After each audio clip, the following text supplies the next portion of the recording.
Our paths cross once more. Ready for another dance, Memo Keeper?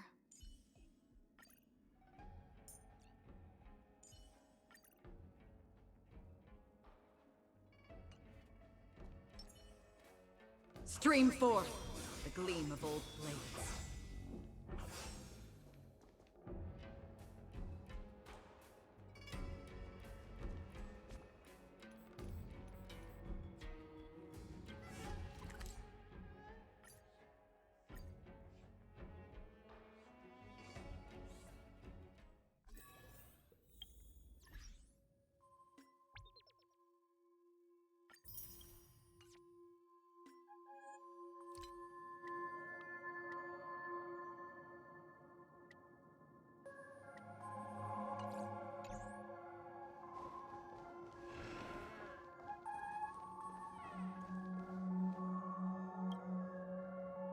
Ah, friend. My expression wasn't much better than yours when I first saw this. Your eyes aren't deceiving you. It's her. The famous singer, Robin.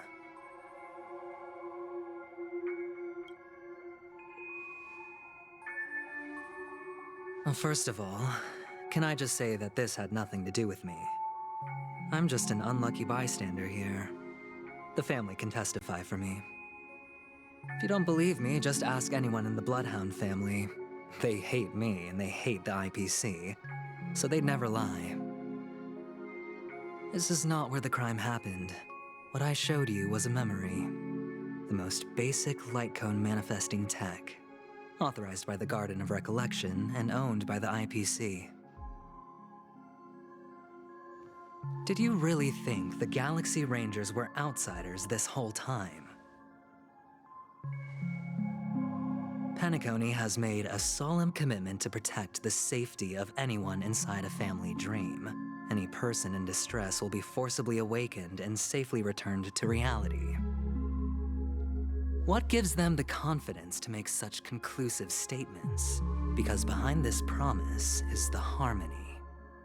The family's Dreamweavers link up their minds together to construct an unbreakable defensive line. Breaking through this line of defense to create death in the dreamscape. Not even a Memo Keeper could do that without the family's permission. Who could have done it, friend?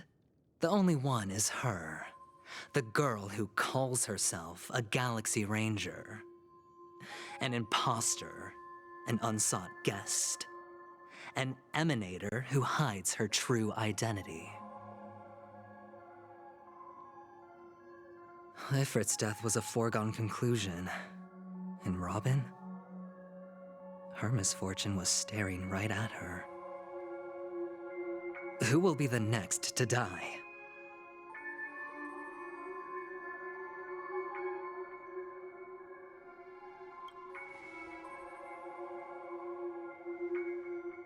It's fine. Listen to your gut. Building trust always takes time, and I'm willing to wait. I just hope you realize that wherever that legacy is concerned, covert plans are already underway throughout Penacony. Everyone's got their own agenda. Careful you don't get stuck on the wrong side. If I were you, I'd keep my distance from Acheron. After all, any schemes out in the open are always going to be better than a monster in the shadows, right? Who's to say there isn't an even deeper conspiracy lurking beneath the surface? Memo Keeper, I think our little deal is finished. Aventurine is telling the truth. This memory is a real one, and there's no sign of any distortion grafting on. The IPC is not the Garden, and there are real limits to what they can actually do, but you know all this. Friend, let's not beat around the bush here. The thing is, I want to reach out personally to team up with the Astral Express. I told you I'm just not interested in scrambling for the legacy. I just came to Penacony for work. I'm here to retrieve some lost property for the IPC, if you catch my drift. I'm talking ownership of this frontier prison.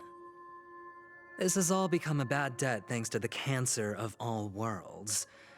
The IPC has tried sitting down for negotiations time and again, but the family wouldn't even take our calls. You have no idea how difficult these people are to deal with. Put it this way. They've hushed up the existence of death before, so they can definitely cover up any news about Robin's death. It'll just quietly float off like a bubble and pop. Nobody ever being the wiser. That's not fair, right? So then, friend, I need your help. I have but only one goal. The family's front door is like a high wall, and to tear the whole thing down, I'll have to dig out a few chunks first. Once I find a weak point, the IPC will have plenty of means. Now we have our chance. So long as we can get to the truth behind her death, we can have justice for Robin. While also gaining a valuable bargaining chip for bringing the family to the table. Truly a once-in-a-blue-moon opportunity. I've been investigating and making lots of friends all over Penacony precisely for this very moment.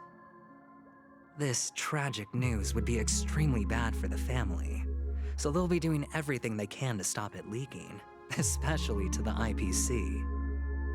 But I trust that there are still a few factions that remain exceptions, and that's why I need you all.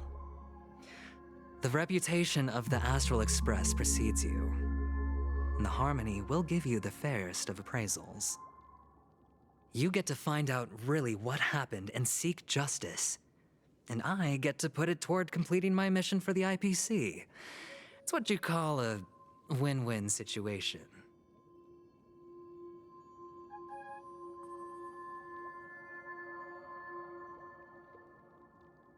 Don't worry, just head back and talk things over with your companions. That navigator is really smart. She must understand the value of this deal.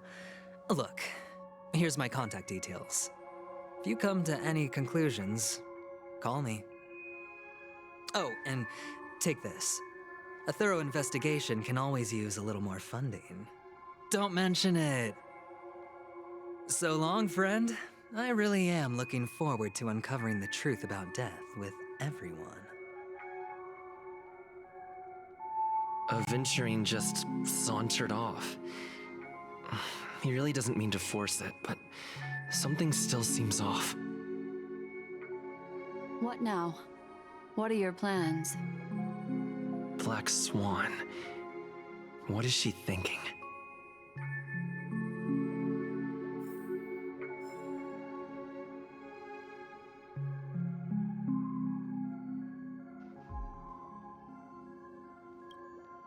On the surface, this doesn't look like a bad deal for you. But Aventurine is a shrewd merchant whose scheme won't just be as simple as it appears to be. He doesn't know about Miss Firefly yet, but judging by your reaction, he may have noticed something going on and deliberately shifted topics to the truth of death to try and pull you in line with his way of thinking. That's quick thinking and very sound logic.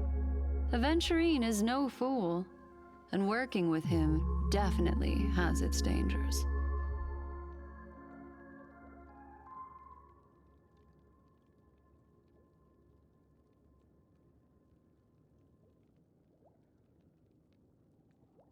But you're talking about real evil. Anyway, be careful out there. There's more than one way to blaze a trail.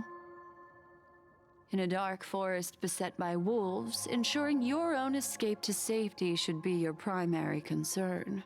As for the other questions, I'm not sure the two cases were committed by the same culprit, but that massive wound looked like its winged blade. We've all witnessed it in action before. Plus, it seems unlikely that there would be two lethal entities loose in the dreamscape. Sorry, I can't answer that question. That ranger is shrouded in mystery. I'm afraid no one is capable of providing an answer.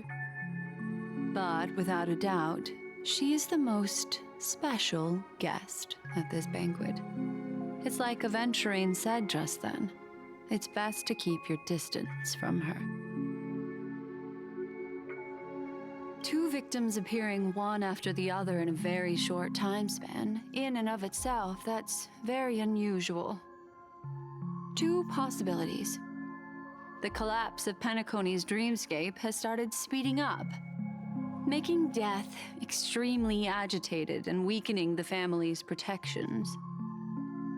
Or everything has been planned out and executed by someone.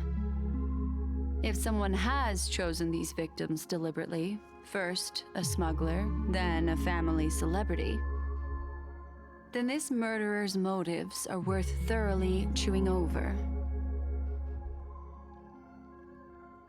It's all happened so quickly, I can only make conjecture. After leaving here, go have a chat with your companions. I hope you can clarify the source of this confusion.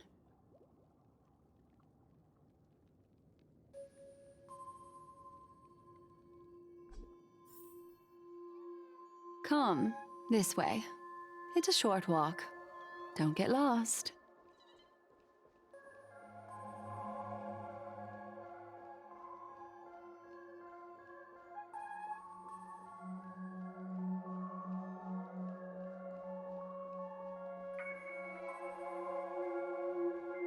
This way. This is where we part ways. All of this is like a nightmare. Unfortunately, the remembrance doesn't lie. What we just saw is the reality that happened, and it won't fade from our minds just because we wake up. But follow your heart and don't be afraid. We all walk through this world casting shadows of different lengths, and ultimately, all we leave behind are precious memories. Hold on just a sec.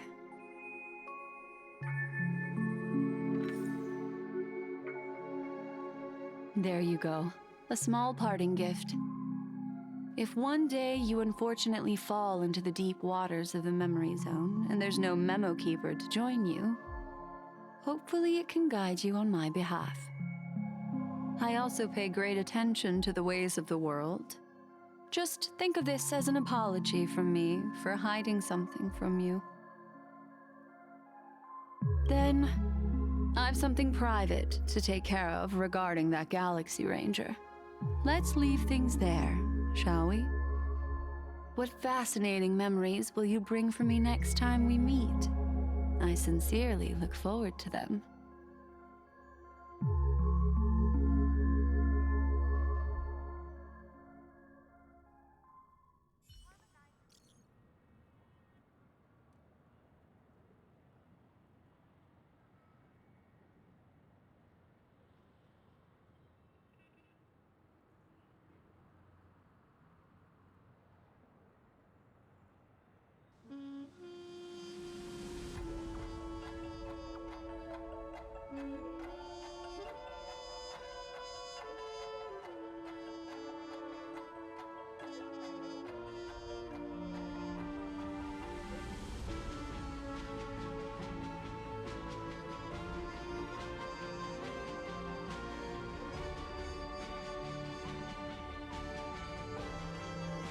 A family rep.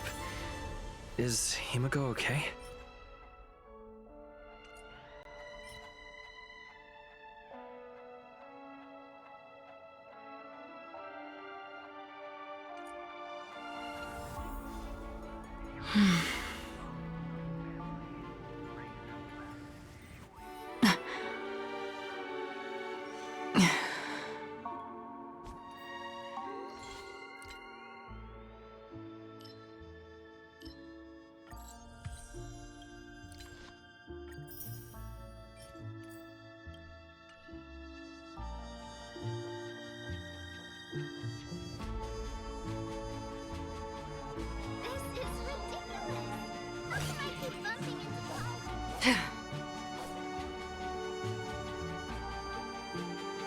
Stream forth the gleam of old blades.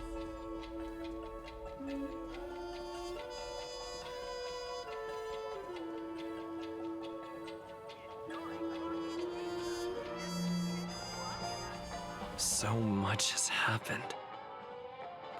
I should take a moment to gather my thoughts and wait for everyone to arrive.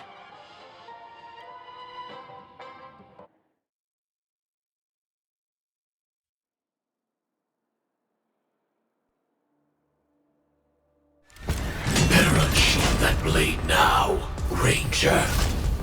Do you still dream, Hunter? Of those slain by your hand?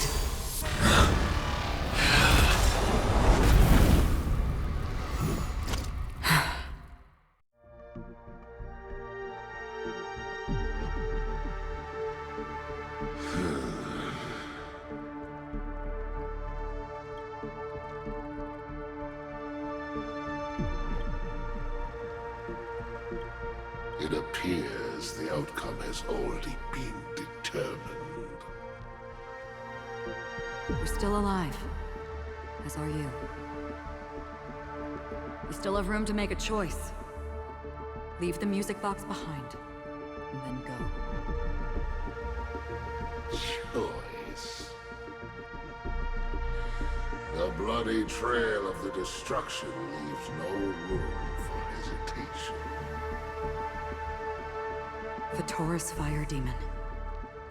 Even if you sacrifice your life for that eon, you won't get special treatment. Ranger, you tread the narrow path of the hunt. You could never understand. We come from the fire, and are born bathed in fire. We spread, burn, and destroy, until all the kindling has burned out and we leave only ashes on the ground. Burning forms the entire life of a fire demon, from the beginning to the end. We are born to die, just to put into practice a profile of another universal truth. All things are created for the destruction. Your companions don't seem to think so. They fight for your chance at survival. They are my children, and just as I was, they are flames that have yet to burn white hot.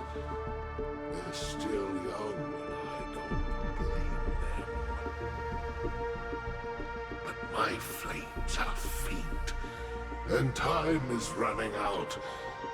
Can you see the planet of festivities in the distance?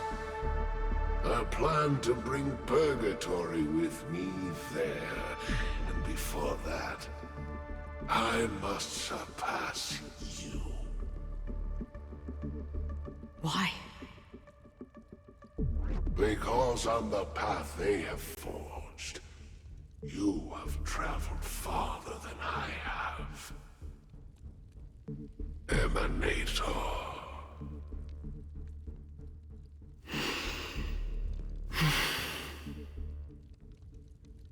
You cannot hide your true identity. Draw that sword, for we shall indeed remain here, bound to fight a decisive battle to the death, for I choose this. Destruction is intense, but brief. To cravenly cling to life is to endure an endlessly prolonged existence. Even if the answer turns out to be your own destruction. What is important is not the answer, but that it exists, just as you exist. Everything exists to be destroyed. Emanators are no different. Just as even sweet dreams may be born of the void, the so-called impossible is merely something that has yet to happen.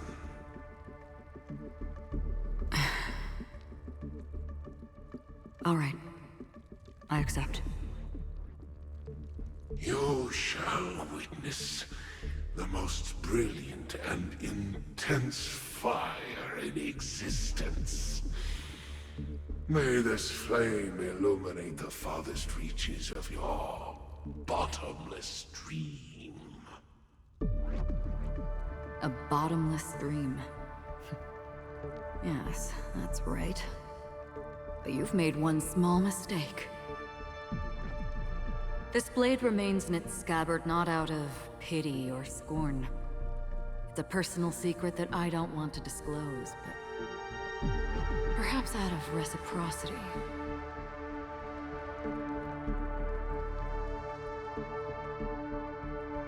I'll reveal the truth to you.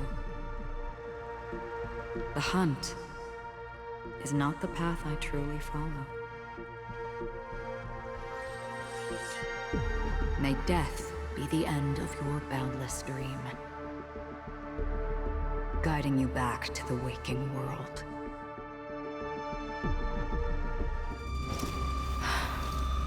I still see them in my dreams. Hold it. Your time hasn't come yet. My time. I've seen many clever disguises that can conceal appearances, but they can never cover up who a person really is. And you're no different. You had no desire to kill the Trailblazer. You only did what you did to drive me and the Memo Keeper away, but why?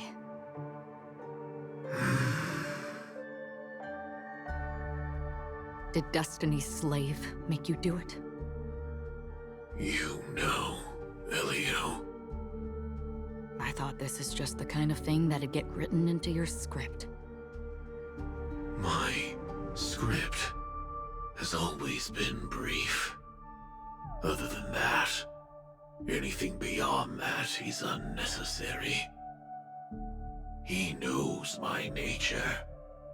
There is but a single destiny from which no one can escape.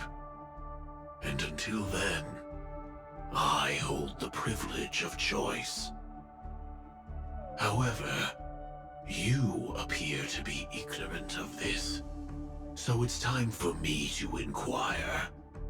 Who exactly are you? Not your enemy, perhaps. That's not what I asked. I don't deserve your curiosity. Loners wandering the cosmos always have their secrets. Take me. I'm wanted by the IPC, so it's little wonder that I know something about the Stellaron Hunters. That's all. Maybe I can help. What reason would you have for doing that? I tend to forget things. Which is why, rather than memories, I'm accustomed to using my emotions to capture what I normally wouldn't otherwise. So, I know who is inside that cold armor. How about it? Ready to take off that armor and sit down for a talk? It's not yet time. I don't need help, but I can give you a suggestion that would make things better for you and me. If your goal is the Watchmaker's legacy, then go look into the family. Not only are they covering up the existence of death, but they're burying the past and the truth about what happens inside the dreamscape. Already on it. And the Astral Express is no enemy of yours. I know that. I just never expected to hear you say it. What's next, then? The Trailblazer's been taken by Black Swan. Will you go look for him? No need for that. No harm in mentioning that Elio's only given me one instruction. Get all of the Astral Express to track down the Grand Legacy. I tried settling this in an easier and more direct way, but as you can see, here I am, confronting you. I failed. Can't ever go against the script. The so-called impossible is merely something that has yet to happen. That's it. Before we split, can I ask you one more thing? Is there anything else in your script about me? I'd like to know what kind of footnote I get to leave in that future foreseen by destiny. Unfortunately, not a thing came up. I knew it.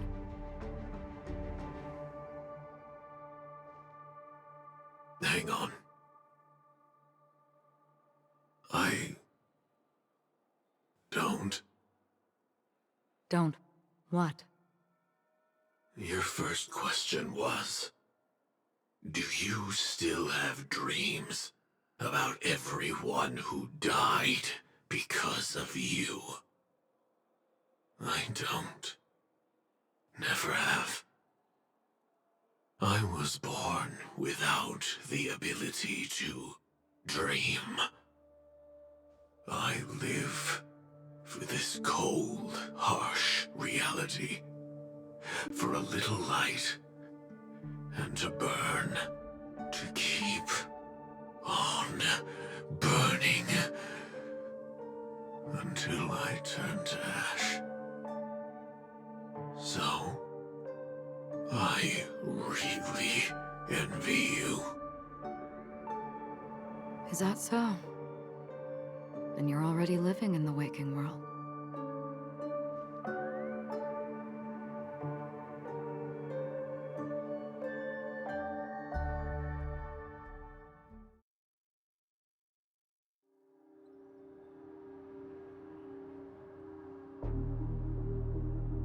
We heard about Miss Firefly from Black Swan, but we never expected Miss Robin to... I'm sorry that I couldn't be with you then. Reality cruises on in Serenity, while undercurrents bubble up from the dreamscape. Just like that memo keeper said. Stay strong, everyone. We can still do what we can for them. Starting with finding the murderer. Let's recap everything then. The Trailblazer just reminded me of something. March, do you remember what that family rep who negotiated with us said? Indeed, we trust that the Nameless has nothing to do with this, and we also beg each of you to help assist the family in verifying the identity of the deceased. That's how it was put, in reference to Miss Firefly. Looking back, he seemed a little evasive at the time, and he also failed to mention anything about the earlier murder, too. The family's planning on covering up all news about Miss Robin's death. If news gets out, Penacony's going to turn into a bloodbath. But the murder that followed closely after was obviously beyond their anticipation. The family had to try and turn things to their advantage by bringing in reinforcements from outside. The Charmony Festival is nearly here. They must be snowed under. It may also be that Miss Firefly's murder had so many witnesses that it couldn't be covered up. So they went with the flow and let more people on the scene to control the situation. After all, the nature of the two murders is fundamentally different. The family's first protective measure should be against malicious actors among the guests, such as that IPC envoy. Indeed. He was particularly concerned about that Galaxy Ranger. Are we missing the forest for the trees here? I always felt that Aventurine's reasons for accusing Miss Acheron were highly subtle. Can we believe him? At this point, I'm afraid the only ones we can trust are ourselves. Look, let's try to gather intel first and then list all the possible outcomes we can. Then we go through them, eliminating contradictions one by one. The fewer facts remaining, the closer we are to the truth. I've still got this sense of foreboding. It's like we're stuck in a whirlpool, spinning around that legacy even after everything that's happened. This time we're playing the role of a real detective. But before we start, what are we going to say to the family and Aventurine? As I see things, the family harbors no ill will towards the Astral Express. If they didn't trust the crew, they wouldn't have casually commissioned outsiders to investigate a case that's, in all likelihood, a scandal. Plus, this is the family's turf. Teaming up with them should make things easier for us in the future. As for that Aventurine, well, I'd like to hear your thoughts. He's complex. He deliberately slow-played his hand during negotiations while running circles around us all the while. He appealed convincingly to both reason and emotion. It wasn't forced, but the intent was obvious. Still, it's good to have contacts among all this uncertainty.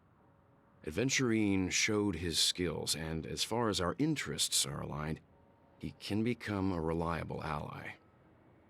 We also need to keep a certain distance from the family. Never let them get too close.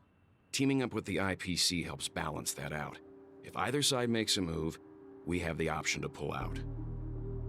So you suggest accepting Aventurine's proposal to team up? Yes. It's risky, but we can only wait until both sides have played their cards before making any further judgments. I get why, but there's a whole lot of bad guys and girls around here, and I'm worried about getting stabbed in the back. He's been bullied a few times now, and I can't stand it anymore.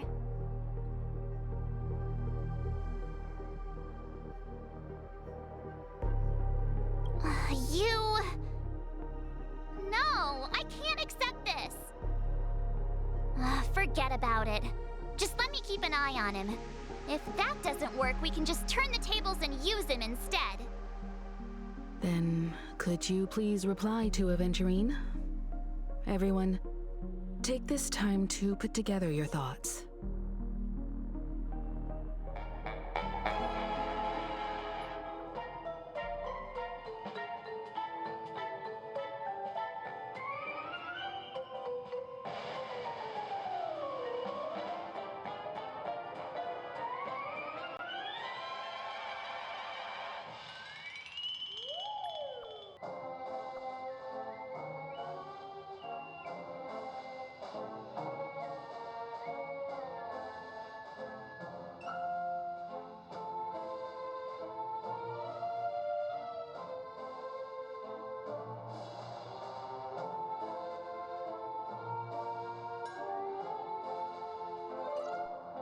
Looks like Aventurine is happy with this outcome. Let's tell everyone about it.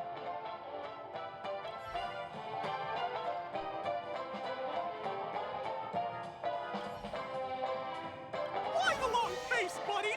Cheer up! Aventurine's goal is to try and recapture Penacony for IPC. To do this, he'll have to bring down the family in its entirety to create a big enough chance. The existence of death will be covered up by the family. So how does he plan on taking them down? It's gotta be something important enough that everyone will notice. But it also can't be anything too out in the open. An attack on the hotel guests? Unlikely. Penacony's guests include quite a few bigwigs known throughout the whole cosmos. People who not even the IPC would dare take lightly. Aventurine is a shrewd merchant, and there's no way he doesn't know that. He's definitely going for the family, and it's just a matter of how. The harmony is strong in Penacony, and almost impossible to take on head-to-head. The fact that the IPC dispatched Aventurine shows that they do not intend to simply play by the book here. Aventurine has devoted considerable attention to her. But this Galaxy Ranger, we know hardly anything about her, and can't rush to any conclusions. I was also considering this possibility, especially because he respects you so much and has sought you out before a few times. Perhaps he's also unsure of your intentions and is probing you. I'm just speculating. In any case, we have to be careful when handling Aventurine. He's skilled at reading people and discerning the right moment to strike. Also, he's clearly a born gambler if he's willing to go all in to win.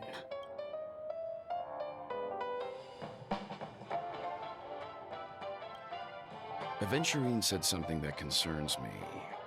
He accused that Galaxy Ranger of killing Robin without any evidence whatsoever, but said nothing about her connection to that memory zone meme or why he was stalking you.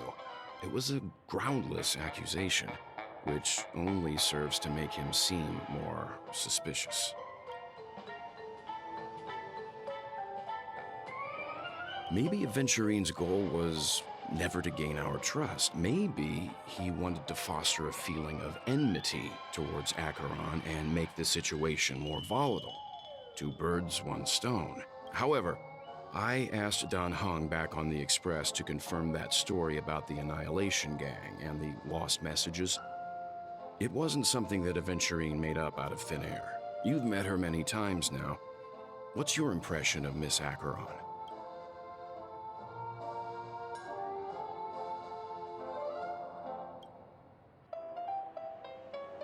That fits the stereotype of a Galaxy Ranger to a T. They're eccentric, unpredictable, and fond of being alone. No wonder she's a suspect. I really love Blocky.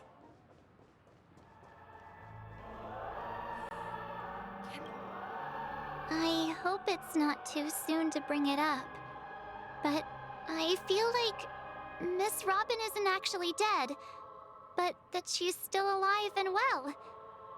Somewhere. That everything's just some horrible prank. Because aren't we supposed to be inside a dream? How could someone die in a beautiful dreamscape like this? Shouldn't only good things happen here? Whenever I see the Grand Theater, I just can't stop all these thoughts from flooding my head.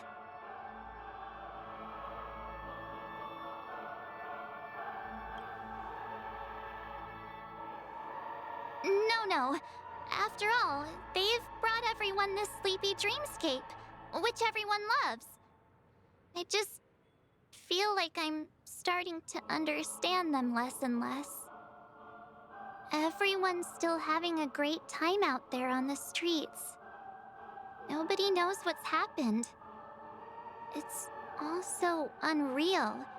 As if Firefly, Miss Robin, and us were all outsiders from another world. Aw, what a mess. I really want a nice cool drink of soda to help me calm down. But then I'd be just like everyone else out on the streets. Looks like Aventurine doesn't need anything else. Let's turn our attention to the family's assignment for now. Himiko, what do you think? Among our current clues, the two murders that he witnessed are the most directly connected. I suggest starting here. One thing I'm curious about is, if a person dies in a dream, what happens to them in real life? Seeing as we're at the family's behest, why not pop back out to reality and verify Miss Firefly's situation back at the hotel? Perhaps we could also make a few inquiries about her while out there. How about we split off into two groups? There are still some things worth focusing on inside the dreamscape. I'll investigate those, and we can link up again later. Worth focusing on? Oh. No problem. I'll leave it to you then. Huh? Aw, I thought I'd finally get to see Himeko and Mr. Yang go out on a mission together. Oh well. Take care then, Mr. Yang. I will. Keep in touch.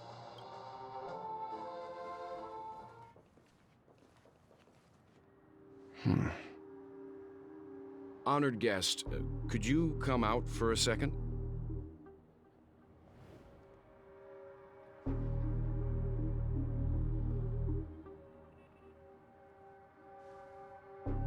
I'd be embarrassed too, getting stared at like that.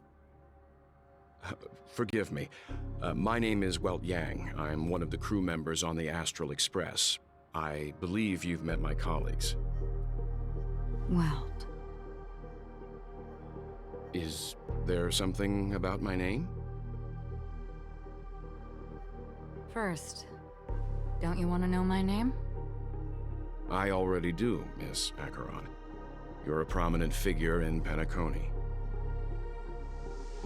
What are they saying about me? Some claim that you're the real culprit behind these murders, that the Annihilation Gang's tragic fate at the banquet was a result of your blade, and that you're now attempting to unleash another bloodbath on Penacony. The Annihilation Gang. Ifrit of Everflame Mansion. Tragic fate.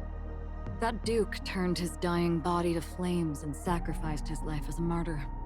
He was a determined and heroic pathstrider. Not even a villain should be disparaged like this. And what's more, there were plenty of suspects invited. Do they really think that a blade is more dangerous than that black hole you're wielding? Keen intuition. Not even the family managed to point out the truth behind this cane.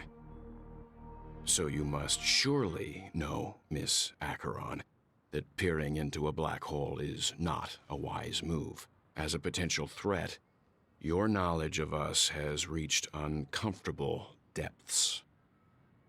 Reveal your true identity and intentions. Otherwise, brace yourself for gravitational disintegration. That shouldn't be necessary. But if it makes the Nameless feel less defensive, I'll be happy to abide. Believe it or not, Galaxy Ranger, Acheron, those are the names I go by to this very day. My trip to Penacony is solely to fulfill an old, final request. I'm here for the Watchmaker's legacy. And that's it. I think I've been honest enough. Still unwilling to reveal your true identity? It's not that I don't want to. It's just that I can't. I've come so far, and I can't sum up all of that in just a few words. Everyone has their own unspeakable past. Secrets that they don't want to be revealed. And I won't be asking any more questions, such as why the Astral Express is roaming around the cosmos with a Stellaron on board. Is he okay? That memo keeper didn't do anything, right? He's fine. Let's stick with the topic. Gaining my trust all depends on how much you're willing to reveal. I've run around many different Penacony dreamscapes just to try and find that legacy. And during this period, I came into contact with quite a few guests. In the process, I gradually came to realize the secret of Penacony may be closely related to the Trailblaze. That's why I've come to ask for your help. I don't have enough proof yet, but I'd like to speculate something. The source of all tragedy lies within the family. If you could trust me, we could find the proof to support this claim together. Mr. Yang, I think you've come to the same conclusion, haven't you? Let's leave it at that. For now, I'll choose to believe that you bear no hostility. Share your findings with me and me alone. I don't want vague conjecture to interfere with other people's judgments before we find solid proof. By the way, would you like something to drink? Before we go, how about 2 cups of Wake the Heck Up? No, 4 cups. Because the conversation coming up will last forever.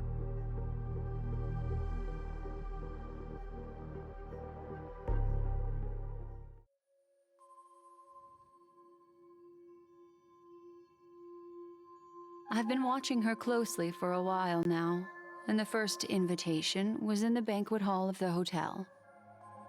She just sat in one corner, keeping silent, chugging down a couple cups of Wake the Heck Up. I told her it's a pungent, bitter beverage, not the taste of sweet dreams, only for people allergic to Soul Glad. And she said, Really? But I don't taste any difference at all between them.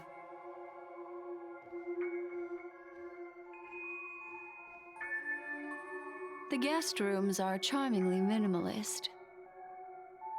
An aesthetic you share, Miss Acheron. It's a cinch, this music box. The invitation received by the Annihilation Gang. There are latent memories that linger on it yet. You see, memories of you are not yours alone. They travel in other people, other things. I know much, and I can predict even more. With some help, the dead can be made to speak. The Annihilation Gang, that band of desperados who all disappeared after meeting you. What exactly happened to them? Well, let me reveal all.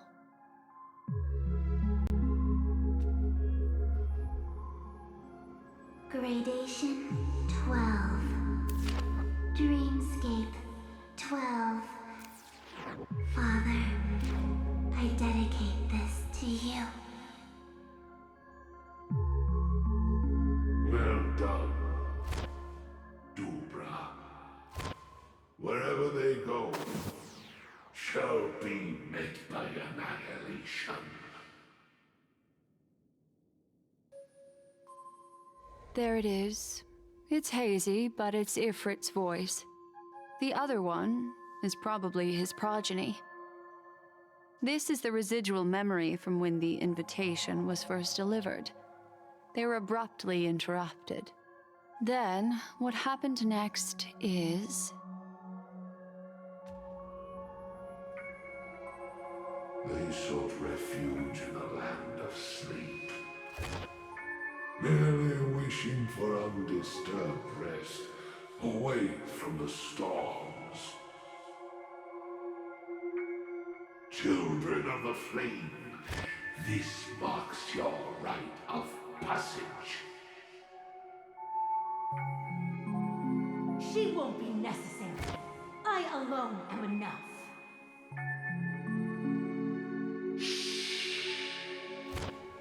When have those on the path of destruction feared death? The Everflame Mansion has set out on a journey. Those poor people, they have no idea what lies in wait ahead of them. Memory recovery is going well, but slowly. She'll be here soon, and time is short. There's nobody else here, so there's no need to be delicate. In fact, I think I'd better go all out.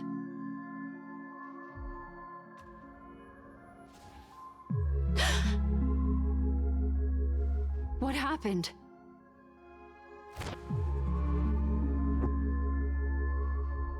the memory after that is blank.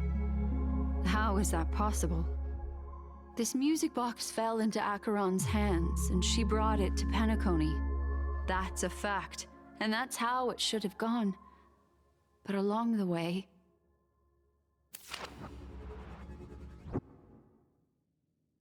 it's like it's been erased. Who's done this?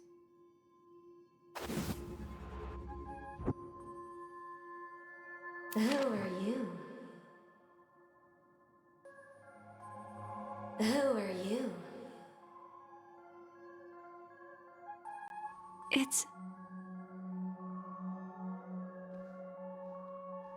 no. Is this not a memory? Oh, a memo keeper. Do you serve the Garden of Recollection?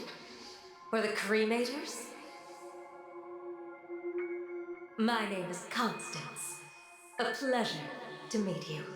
We were supposed to meet in Penacony and spend an unforgettable time together.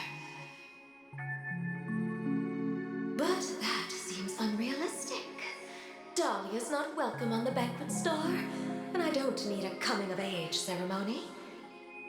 And you, I know what you're looking for. Want her secret? I can give it to you, and then you can enjoy the banquet for me. I wish you unforgettable memories.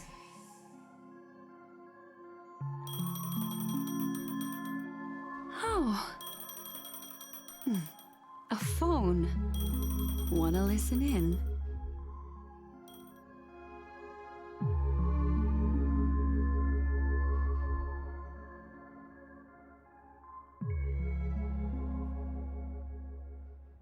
A few days ago, the IPC made an announcement.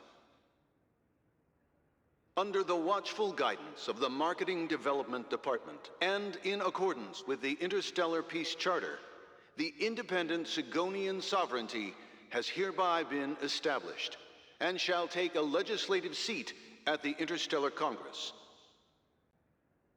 The formation of the Sigonian sovereignty is of great historical significance to the Sigonia system. This move puts an end to the planet's long and bloody history, turning the sensational Kataka-Avgin extinction event into a distant memory. Sigonia 4 is located in an unclaimed zone at the intersection of the Denise, Prothean, and Dorneau star clusters. The planet's surface environment is known for being extremely harsh, constantly faced with the threat of impact from small-scale celestial objects. This is why very few intelligent species have made this planet their home, dividing themselves into several tribes to eke out nomad lifestyles as they struggle to survive the arid desert wilderness.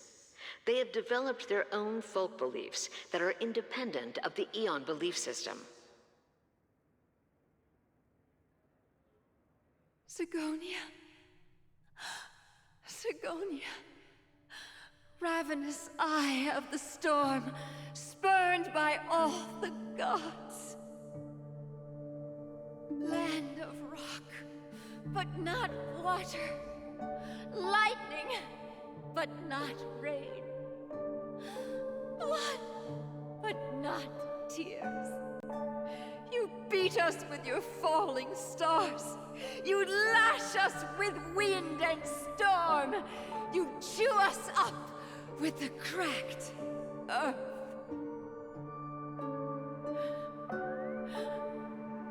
You promised us a land of honey, yet yoked us beneath a sword of bitterness.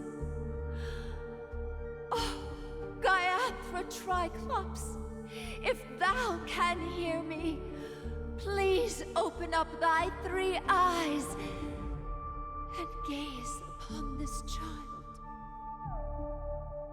When you took his father, my child was still sleeping in my belly.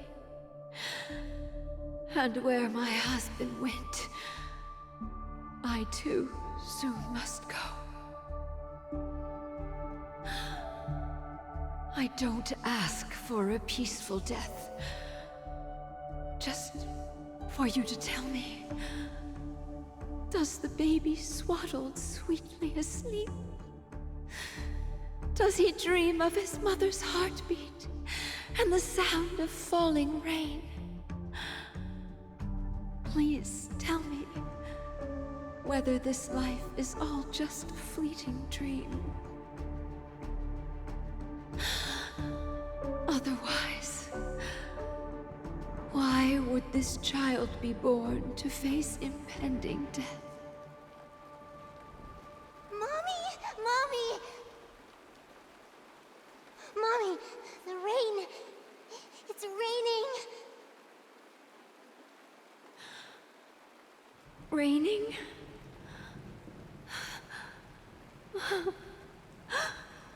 Raining.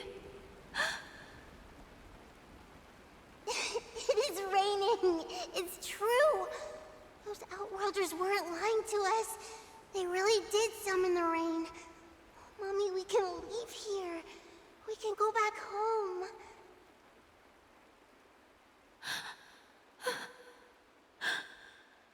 Back home. Gayathra Triclops. You came. Do you hear that? Thank you. Thank you.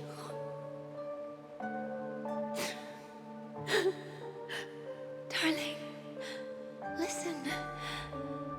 This is the sound of rain. On the day you were born, the sky also sent down a gift like this from Gayathra.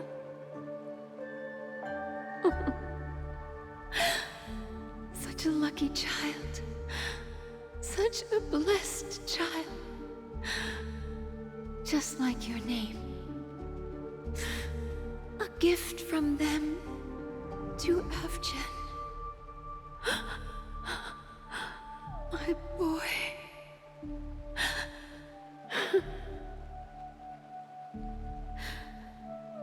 May the goddess Gayathra close her eyes 3 times. Keep your blood eternally pulsing. Let your journey be forever peaceful. And your schemes forever concealed.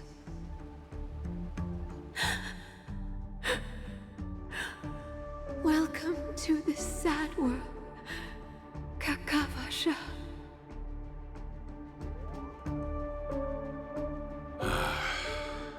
Time to wake up, gambler. Oh, heavens. I must have drunk too much Soul Glad. Didn't expect you to be back so soon. How is it? Find anything? Just as you guessed. Nobody outside knows about Robin's death. There aren't even baseless conspiracy theories. They're still streaming the rehearsal for her ceremony, using a stand-in, I guess. They must be dreaming. Of course. Who could imagine that death would actually descend upon the idyllic dream created by the family? Let alone that the victim would be the female lead of the Charmony Festival. To be honest with you, I didn't believe it.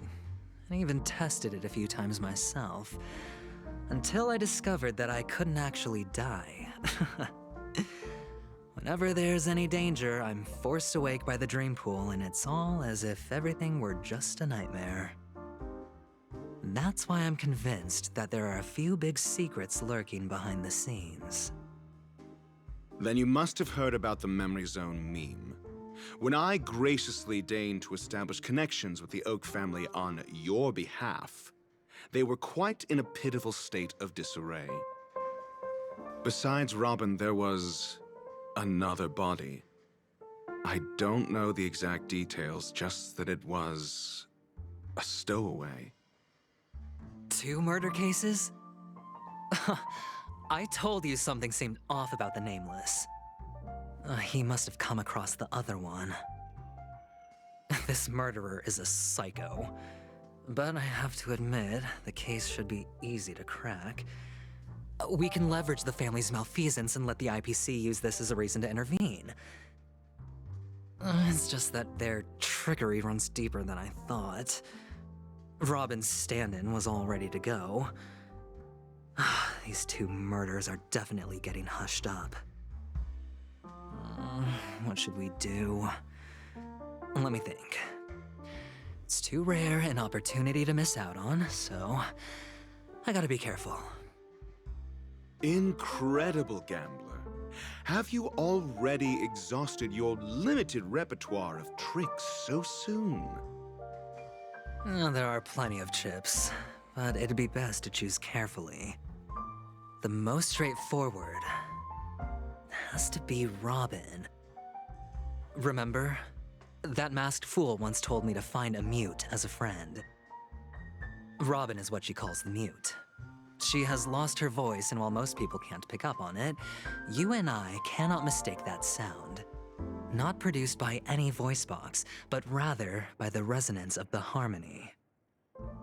If that girl hadn't gone hoarse from singing practice, there'd only be one possibility. Something was up with the family. Or Robin herself. To get to the bottom of this, I tried every way I could to meet her. But she died. Right before my very eyes. A complete and utter loss.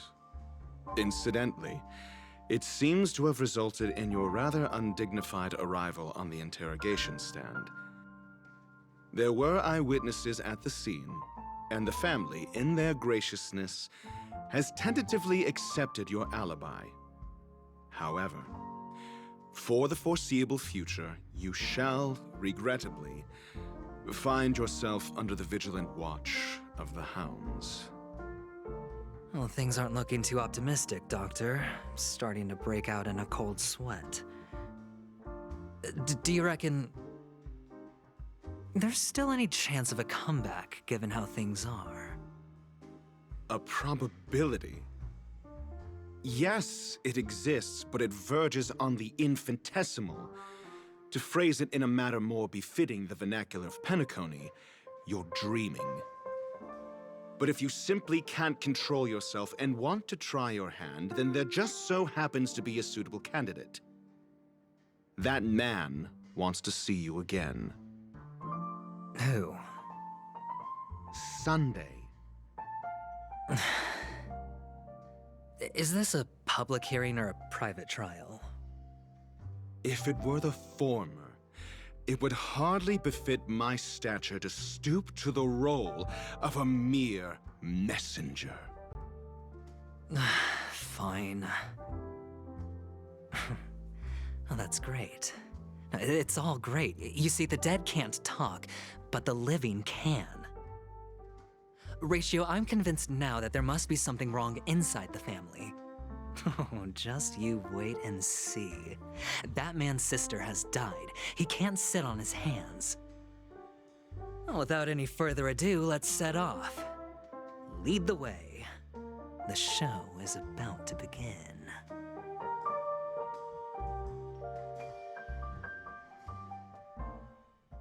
We're here. The Dewlight Pavilion is the Oak family's fortress and a place where heads of the families meet to discuss great plans for Penacony. Fortress? I like this metaphor. I dealt with the warlords of the Honkai Star system not long ago, and their synchronized orbital manor wasn't this heavily guarded. This mansion nominally belongs to Sunday, and is very befitting of its owner.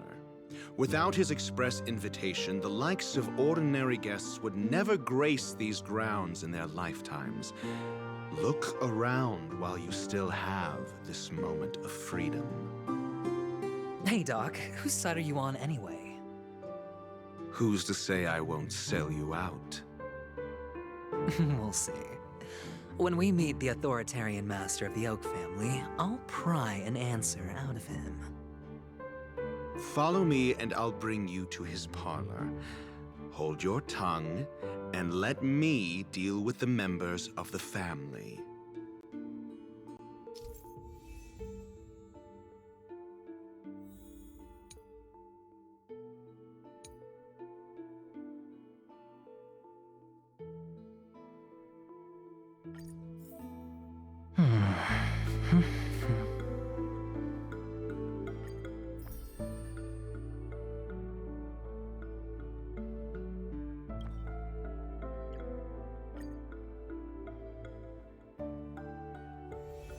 This haven of memories. Every touch, every moment is like a thorned rose.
The one thing I look forward to? Growing up, of course.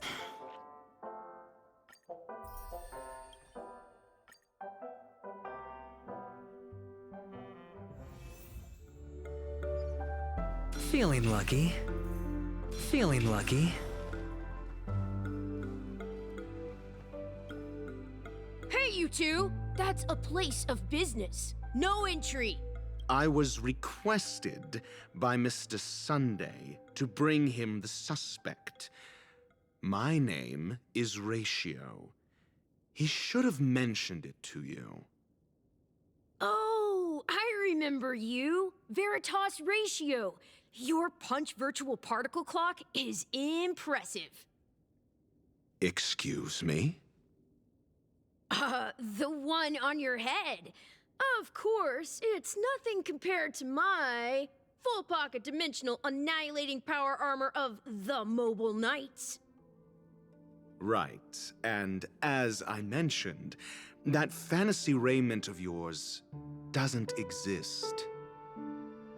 That's because you can't see it. Like I say, only family can see the glory of the Mobile Knights. Enough. Get going.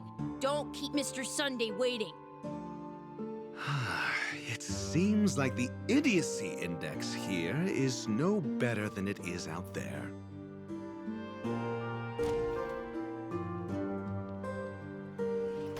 A dead end? The door is shut tight. Looks like we're on our own. I mean, there isn't a door. How did you get in before? For security reasons, the family built the administrative site deep in the dreamscape, with the mechanisms hidden in these nightingale statues. The direction of the statues can be controlled. On the previous occasion, an attendant named Kona had gone to the side room to verify something before setting the statues in the correct positions. Maybe we should do the same. Let's go and take a look. Of course, we can also use brute force.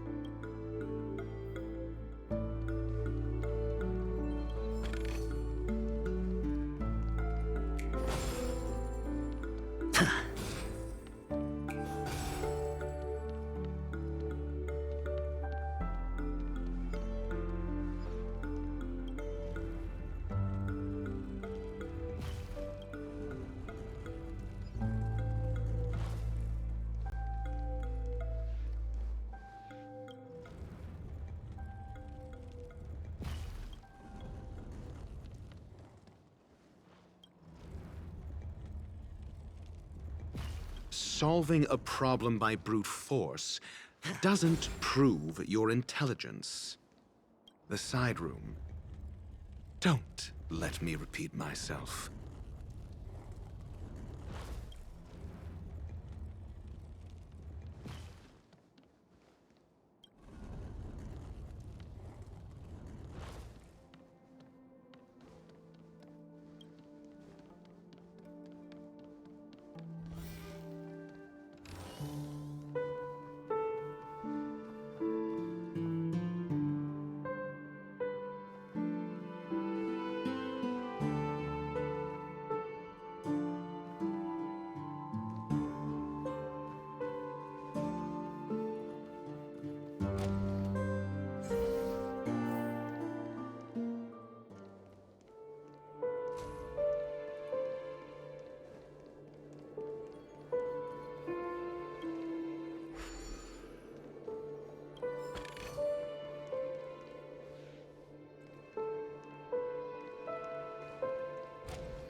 Feeling lucky. Make a wish. Stream forth the gleam of old blades. Good times. Time to say bye. Boom.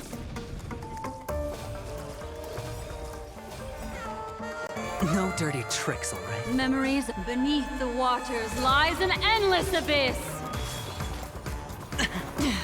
Just in time. Destiny, ill fate descends. Hedge your bets.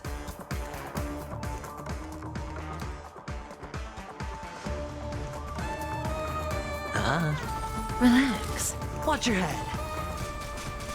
I weep for the departed. It too shall fall. Destined for oblivion.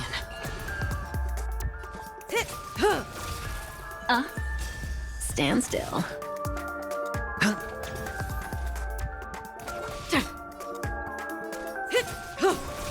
Good times. Time to say bye. Boom.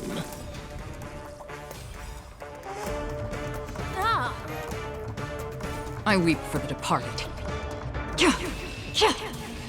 It too shall fall. What? Relax. All in. Sure, I'll play along. It's on me.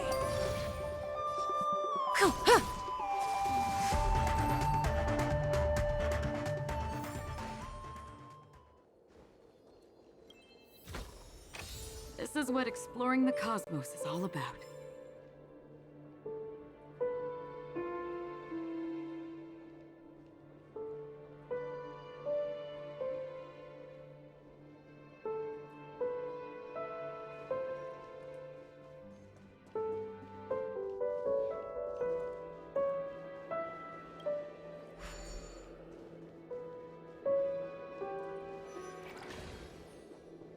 Feeling lucky. Make a wish.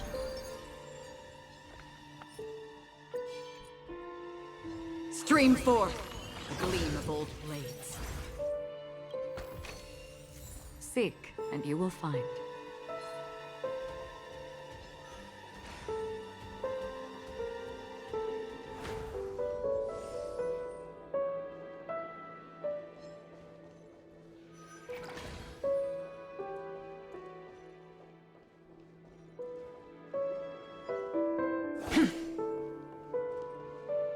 Six nightingales facing in different directions. An obvious hint. But are these nightingales? They are. What's wrong? How can nightingales be so huge? They look more like torment eagles to me. There are no eagles in the 5 families, only nightingales. Why am I wasting time with you on this?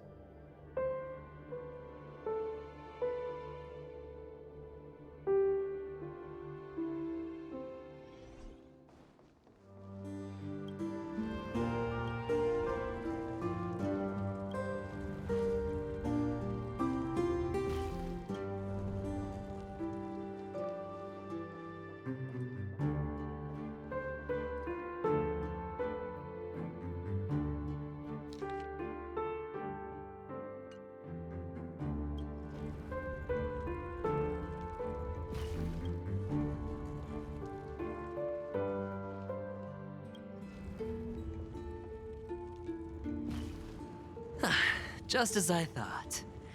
Here's the correct answer. A truly miraculous discovery. Perhaps I should offer you the chance to join the Genius Society. Really? Well, I thought you'd given up on that already. I was being sarcastic. Can't you tell?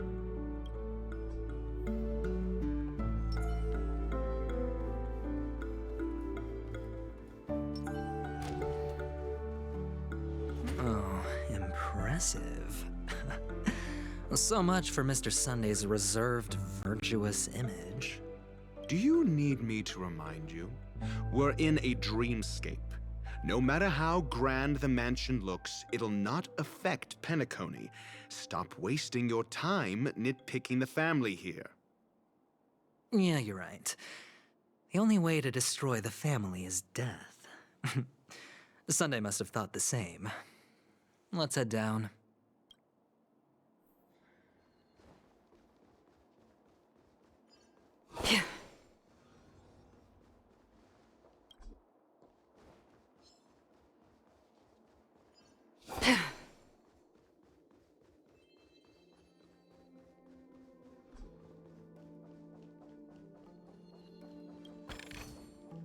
Seek, and you will find.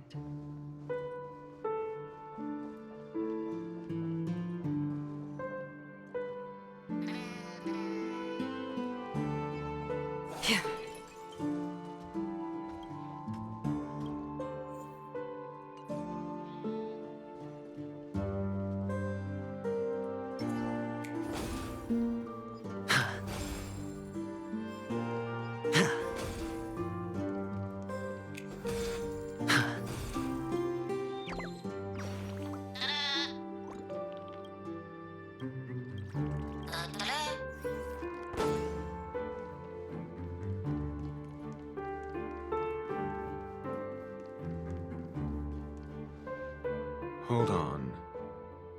Huh? What's wrong? Are we heading the wrong way? No, but this door is locked. My friend? Did you really make an appointment with him? It's a trial. You got to prove your worth to Sunday before you can speak with him. If I'm not wrong, we need to find a way to open this door in the hall, or this place will be our prison. Oh, an escape room. My favorite. Get serious. I've no time for games. Let's head back. The hint is probably in that prominent sandpit. Wow. That's an enormous sandpit.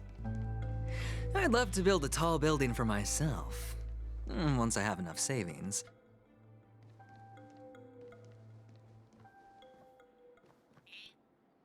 Oh, look. There's a noticeable gap in the model. I believe you're right. There wasn't a gap before. That man must have done it intentionally. Well, with your brilliant mind, you shouldn't have any trouble recalling what was here last time. Right, Doctor? Of course. Let's look around. When I see it, I will know it. Fine. Fine. Why do I feel that we're pursuing a degree in burglary now?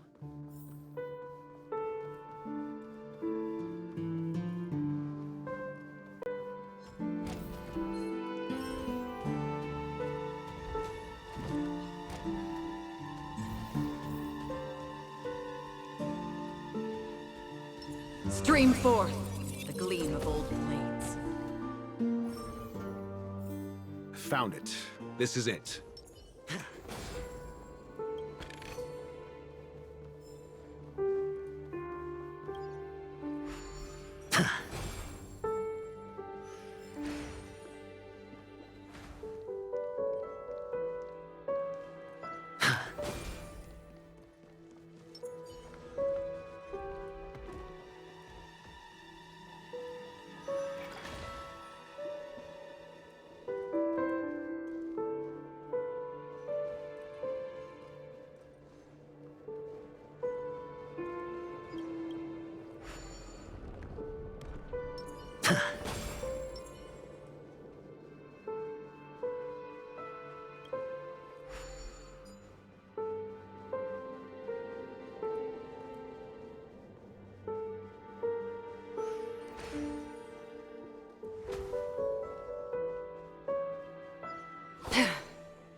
Feeling lucky. Stream forth the gleam of old blades.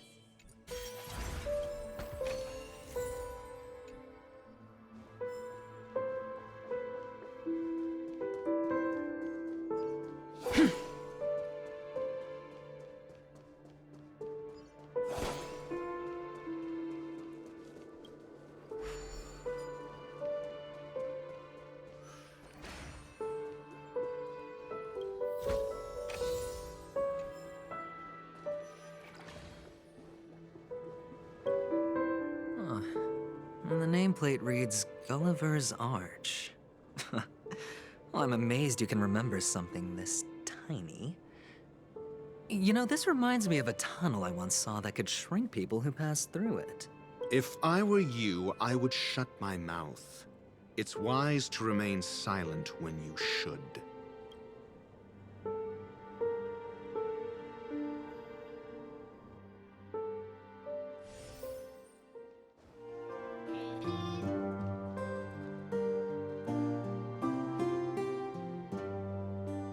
Oh, this reminds me of one of those building toys. You know, with the blocks. I've never played with them before. I wonder if it's more interesting than stacking chips.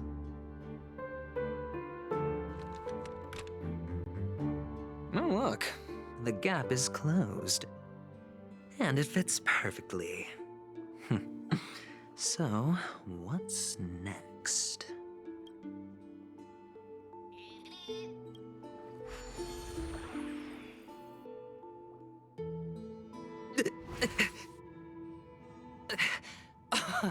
Oh, good heavens. Did I shrink? Am I still in a dream? Indeed. Oh, Doctor, you're huge. It's me! Down here! In the sand pit! Oh, actually, I think we could make this work for us. Just find a way to slip me into Sunday's collar, and I'll infiltrate the family just like that.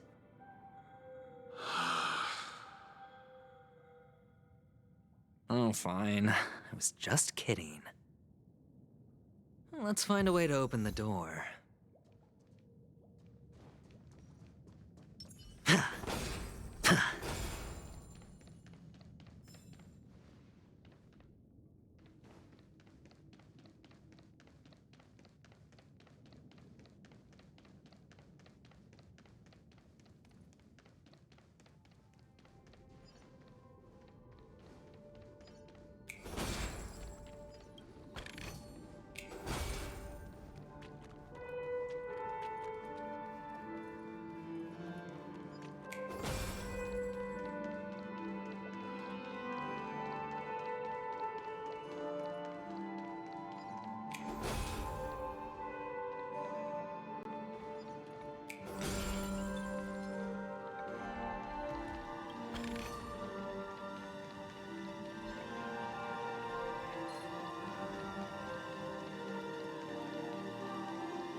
Hello! Welcome to the Golden Hour base model. I am an Oak Soldier. I will be here to guide you through the tour of the base model. Happy to be of service. And tell me about the tour. Hello! Welcome to the Golden Hour base model. I am an Oak Soldier. I will be here to guide you through the tour of the base model. Happy to be of service. Generating guide. Please wait patient.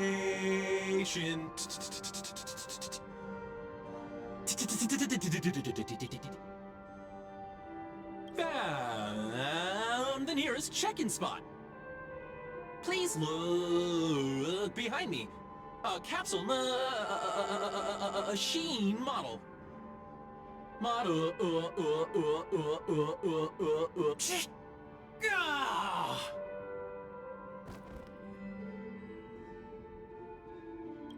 What's up with that?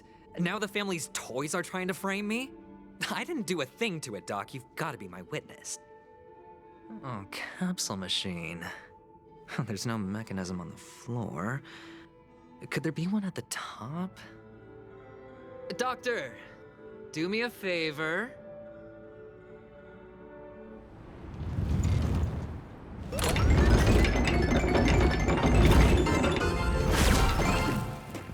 So, I was right. These models have interiors that look exactly like the real buildings. The only difference is that no one lives in them. Funny that Sunday puts a miniature that makes him seem like a giant by comparison right where he can see it first thing in the morning. Insecure much?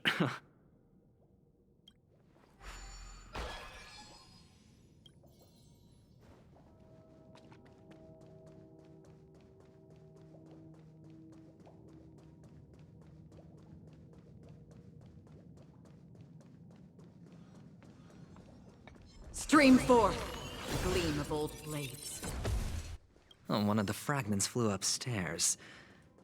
I'll need to use the pinball machine to flick myself up there.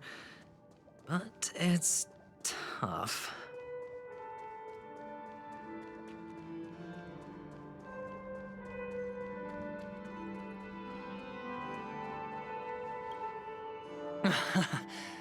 Oh, great. There's another pinball machine base here. And it's empty too. Doc! I'll need your brain power again. There's no need to yell, I can hear you. The pinball machine must be hidden somewhere in the hall, like the arch. Wait here, and I'll be back in a minute.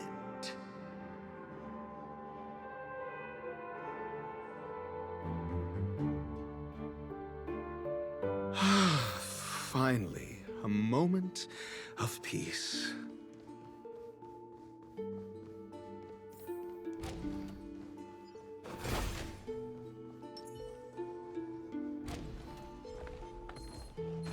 Stream forth, the gleam of old blades.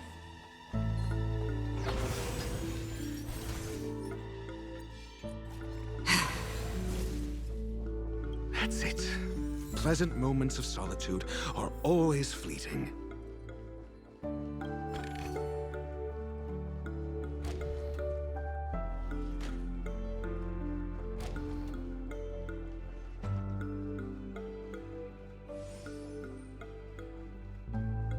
Oh, you're back. Just place it here. Thank you.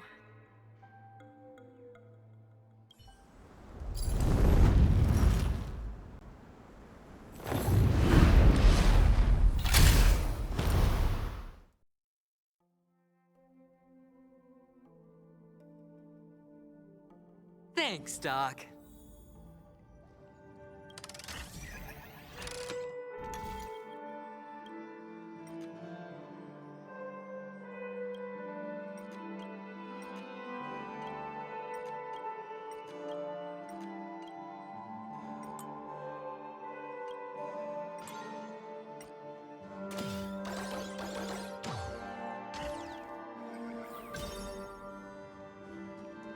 Horatio, you should come in here and take a look. The view here is breathtaking. Honestly, you could easily squash me with just a pinch. If that is your wish, I will do so without a moment's hesitation. All done. Piece of cake.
And the joyous tour of Toy City has come to an end.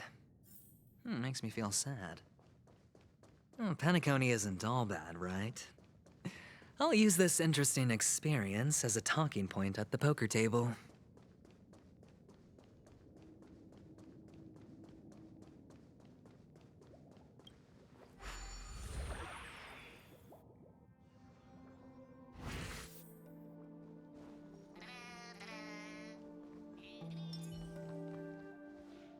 It's a pity you made it out of the sandpit alive.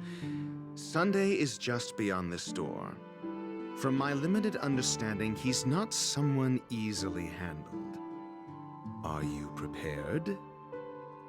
Yeah, only I believe he's the one who should be prepared to face me. Tell me about your plan. I don't have a plan. I'll just play it by ear. There are only two kinds of bargaining chips when dealing with people. Benefit or fear. Looks like sincerity isn't in your dictionary. Am I not sincere enough? There's no need to emphasize it. We've got to make good use of death. That man's sister is dead. He won't be able to turn a blind eye, and that's fear. And I'll help him find the murderer. He can't do it due to his status and position, but I can. And that's benefit. On what basis do you believe he's incapable, necessitating the delegation to someone from a rival faction, the IPC? Simple. Because that murderer could very well be a traitor hiding inside the family. Do you mean the Galaxy Ranger whom you accused previously? That was just an excuse, good doctor. There's something wrong with that woman. We need someone who can keep her in check. It's better to minimize the variables outside our control while we execute our plans. Moreover, I need to know her identity. If I'm lucky. She could be an important pawn. And it's good to have more helpful friends when dealing with this matter. But honestly, the murder case is likely unrelated to her. I believe my standpoint. There's a rat in the family. Otherwise, why would Mr. Sunday arrange a private meeting with us? This isn't an interrogation, but a secret negotiation. We'll see. Using Robin's death as a bargaining chip, I'll win back my freedom and power. In the end, I'll ruin this beautiful dream and create the grandest death. If the chance of winning is just beyond this door, even if that chance is close to zero, well, you can't win if you don't play, right? Ah, the charming audacity. To think that you, of all people, might emerge victorious, dear gambler. 3 chips are enough. All or nothing.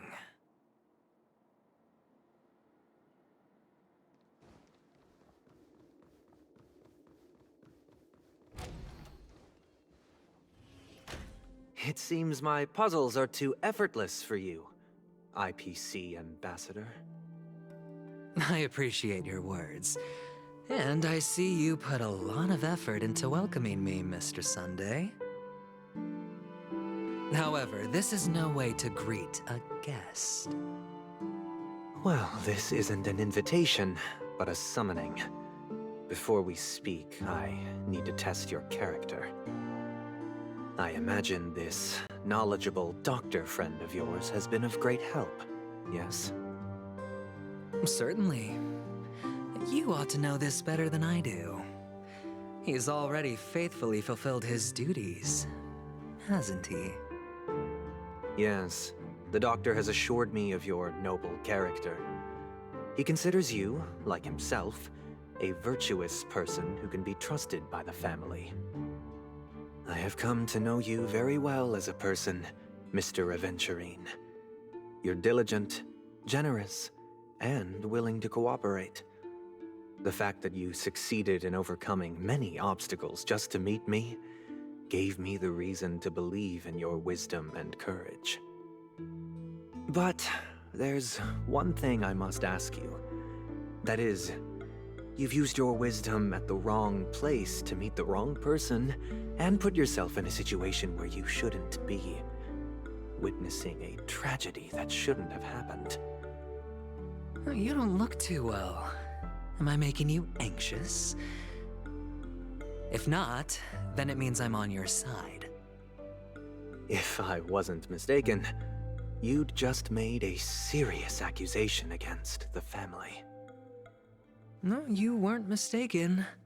For depravity is creeping in around you. Well, there's no need for us to be evasive. Let's talk about your sister. Your sister's talent is unrivaled in the world of show business. As you know, her voice has been out of tune since she returned to Penacony. What's more disheartening, she can't sing anymore. Who could be responsible for this? Many suspect the culprit is among the outsiders, but I know you hold a different opinion. Now your noble status has become a shackle, preventing you from apprehending the murderer and avenging your sister's death. You're feeling anxious because you're out on a limb. But don't worry, I'm on your side. I'm immensely honored by your concern for me, Mr. Aventurine. Since you're so selfless and generous, I believe you wouldn't ask for anything in return, would you? Well, naturally, you wouldn't incur any loss from this. I just want to reclaim what is mine. My liberty and the personal items under the family's custody, the bag of gift money, and... the box in which the cornerstone is stored. That's right. Cornerstone. I've heard it's a treasured asset of the Strategic Investment Department. A sacred stone that seals the Preservation Emanator, granting significant power. And every liquidation specialist holds one. For an object so precious, it probably comes at an even higher price than other forms of recompense. Well, I'm sure you're aware of the high level of risk I'll be undertaking to bring the truth to light. Mr. Aventurine, when you're out and about, do you always make adjustments to your appearance? Your tie should be on the center line. Your shirt must not protrude from your vest. Your trouser creases should be perfectly straight, and always aligned with the tips of your shoes. Of course.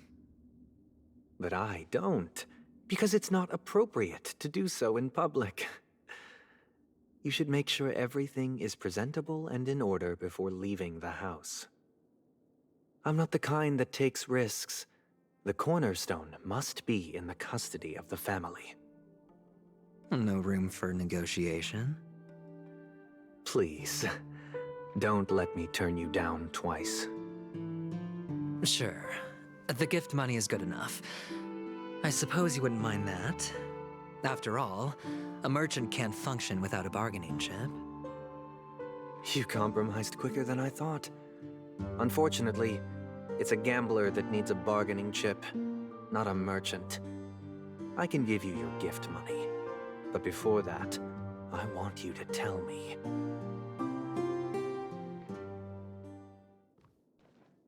The fact that you can decisively forsake the box you asked for, what exactly is stored in it?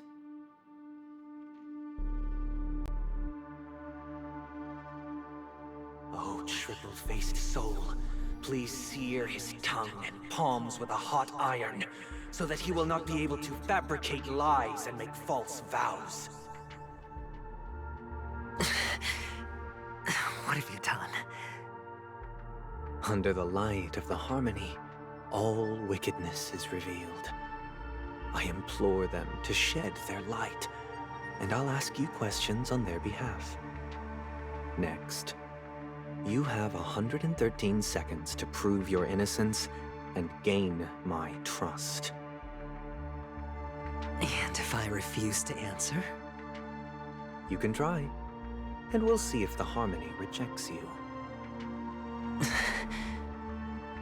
Question: do you own a cornerstone? Yes. What a simple answer. You, too, understand that idle chatter leads only to poverty. Did you hand over the cornerstone to the family when you entered Penacony? Yes. Does the cornerstone you handed over to the family belong to you? Yes. Is your cornerstone in this room right now? Yes. Is your memory free from any kind of tampering or deletion, encompassing but not restricted to the techniques of the Garden of Recollection? Yes. Are you an Avgin from Sigonia? Yes. You even know about that? Do the Avgins have any ability to read, tamper with, or manipulate one's own or another's mind? No. Does it matter? Do you love your family more than yourself? Yes. All the Avgins were killed in a massacre. Am I right? No. Are you your clan's sole survivor?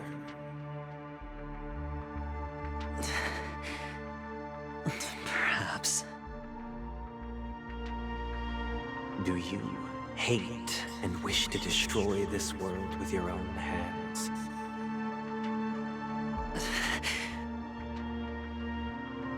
I don't know. Interesting. Now, the final question. Can you swear that at this very moment, the Aventurine stone is safe and sound in this box?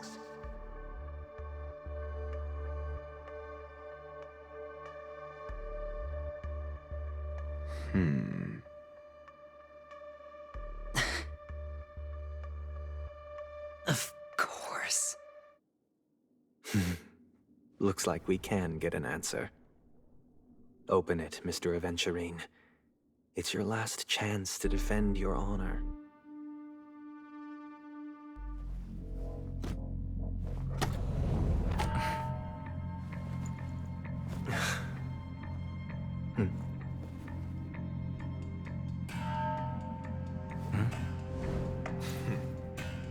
Please.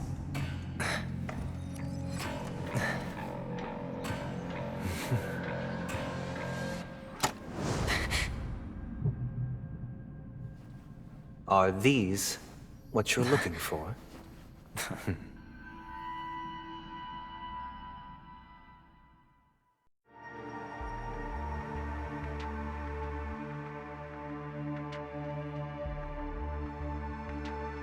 Since you came as promised, learned doctor, does this mean that you are willing to take the side of the family in this farce?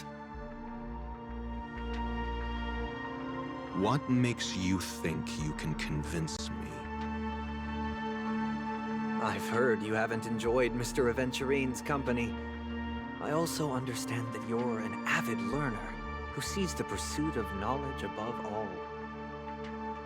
In that case, you ought to realize that a competent scholar knows their position and wouldn't forsake more vital matters for the sake of petty pride.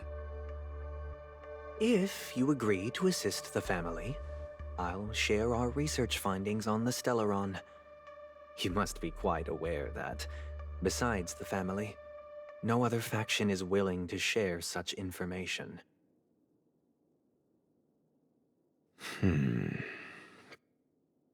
Cut to the chase.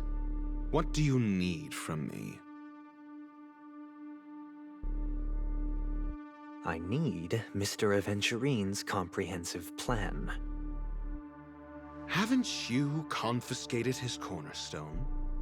You can't expect a featherless bird to take flight.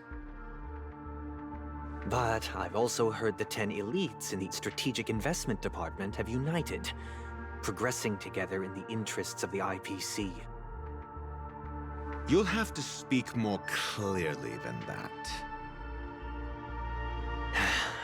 The cornerstone, which Mr. Aventurine surrendered. Was it really his? You question whether he would entrust you with someone else's cornerstone. The 10 Stonehearts aren't as united as you think. Cornerstones are significantly more precious to them than their very own lives. But you know that he's a crazed gambler. The more vocal he is about it, the more cautious I must be. I never imagined someone would share his way of thinking. Honestly, you should see a shrink. Bring it. The box containing the cornerstone is unique, and only IPC senior staff and related members can access it. But I happen to be among them.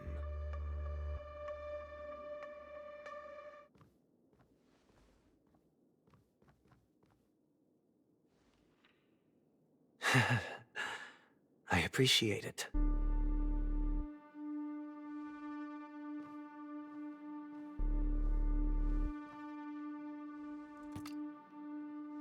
Unfortunately, your guess is correct.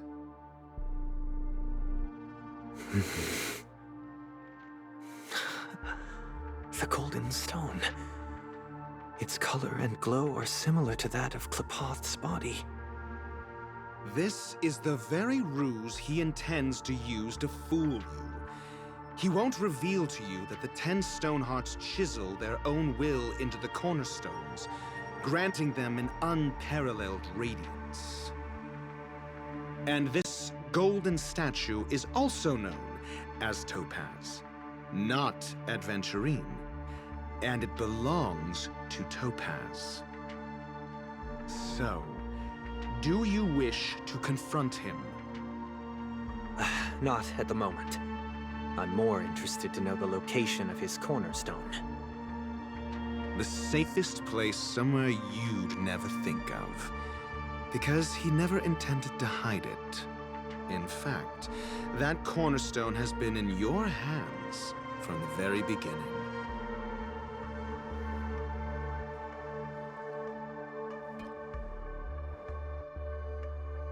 I see. This bag.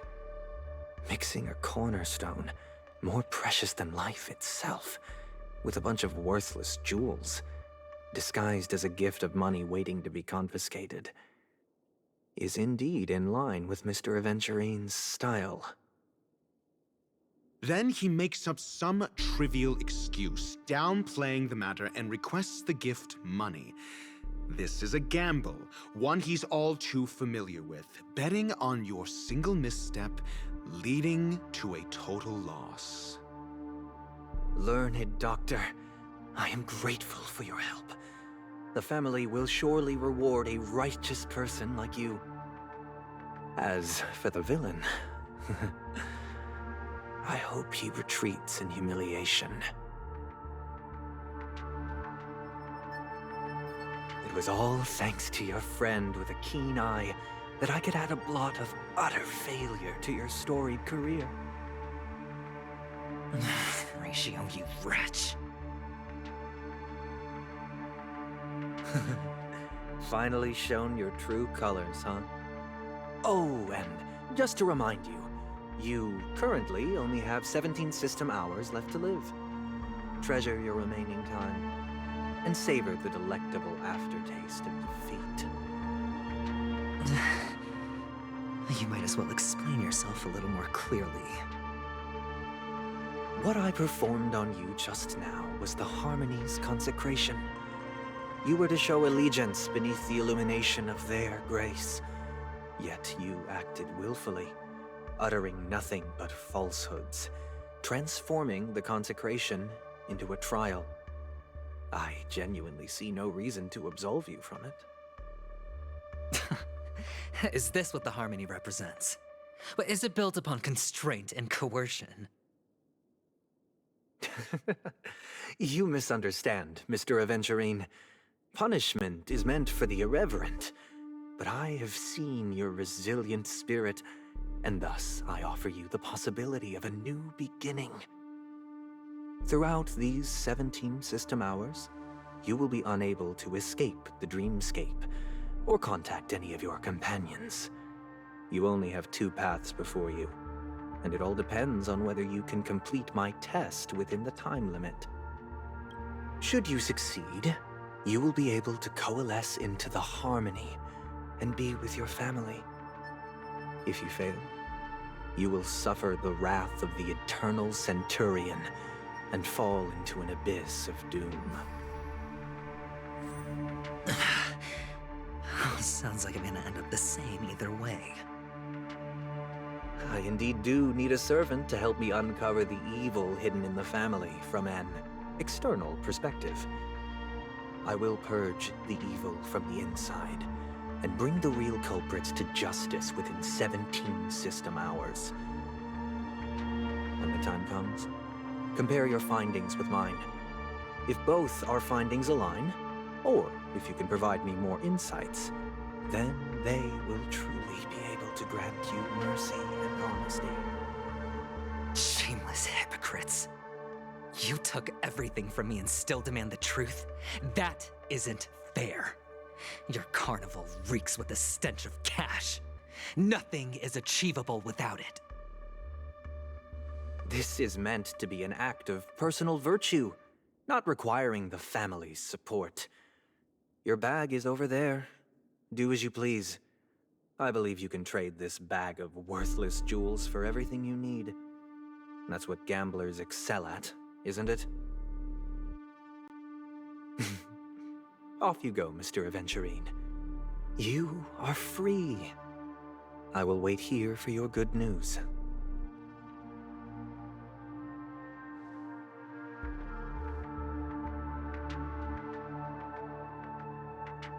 This meeting isn't an interrogation or a negotiation. It's an outright execution. Why would I do that, Mr. Aventurine? I'm just wondering what a passerby who stumbled upon a scene of a murder could have found out. That's all. By the way, before you go, I have a personal question. What is it now?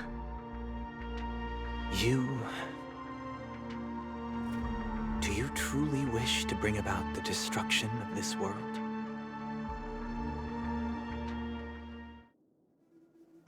Kakavasha! Where did you go? Oh, are you injured? I got it back, sister.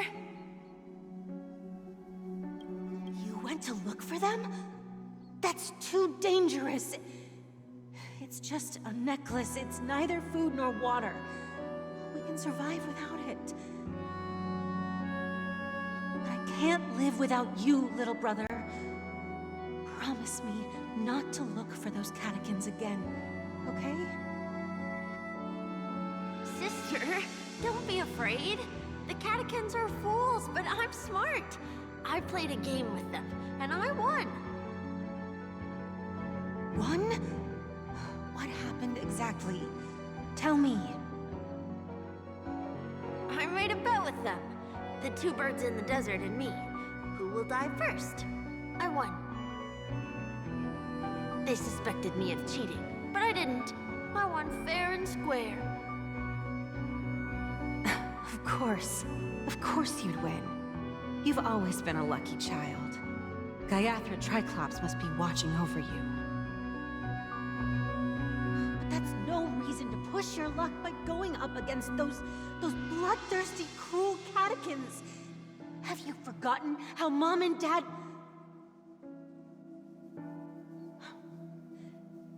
Look, this is just a necklace. But Kakavasha, you are my only family.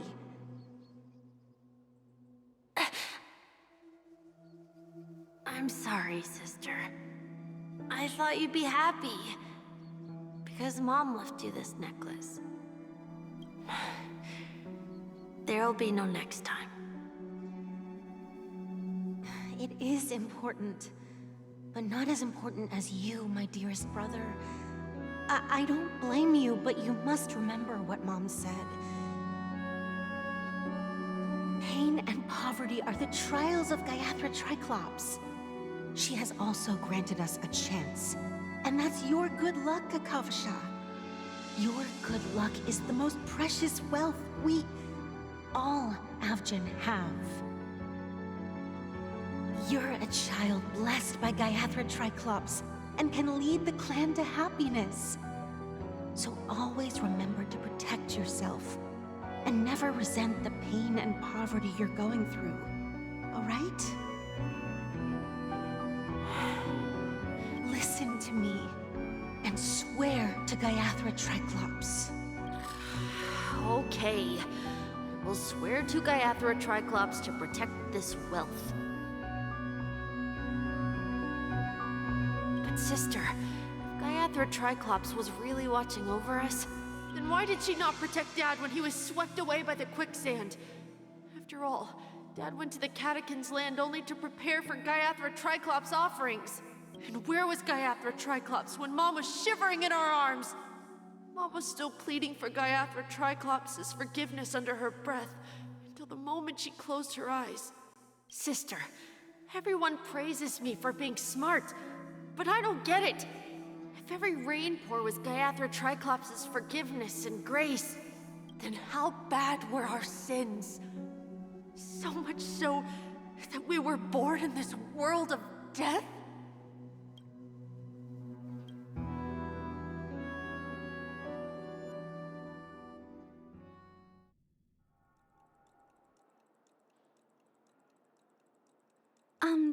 Excuse me.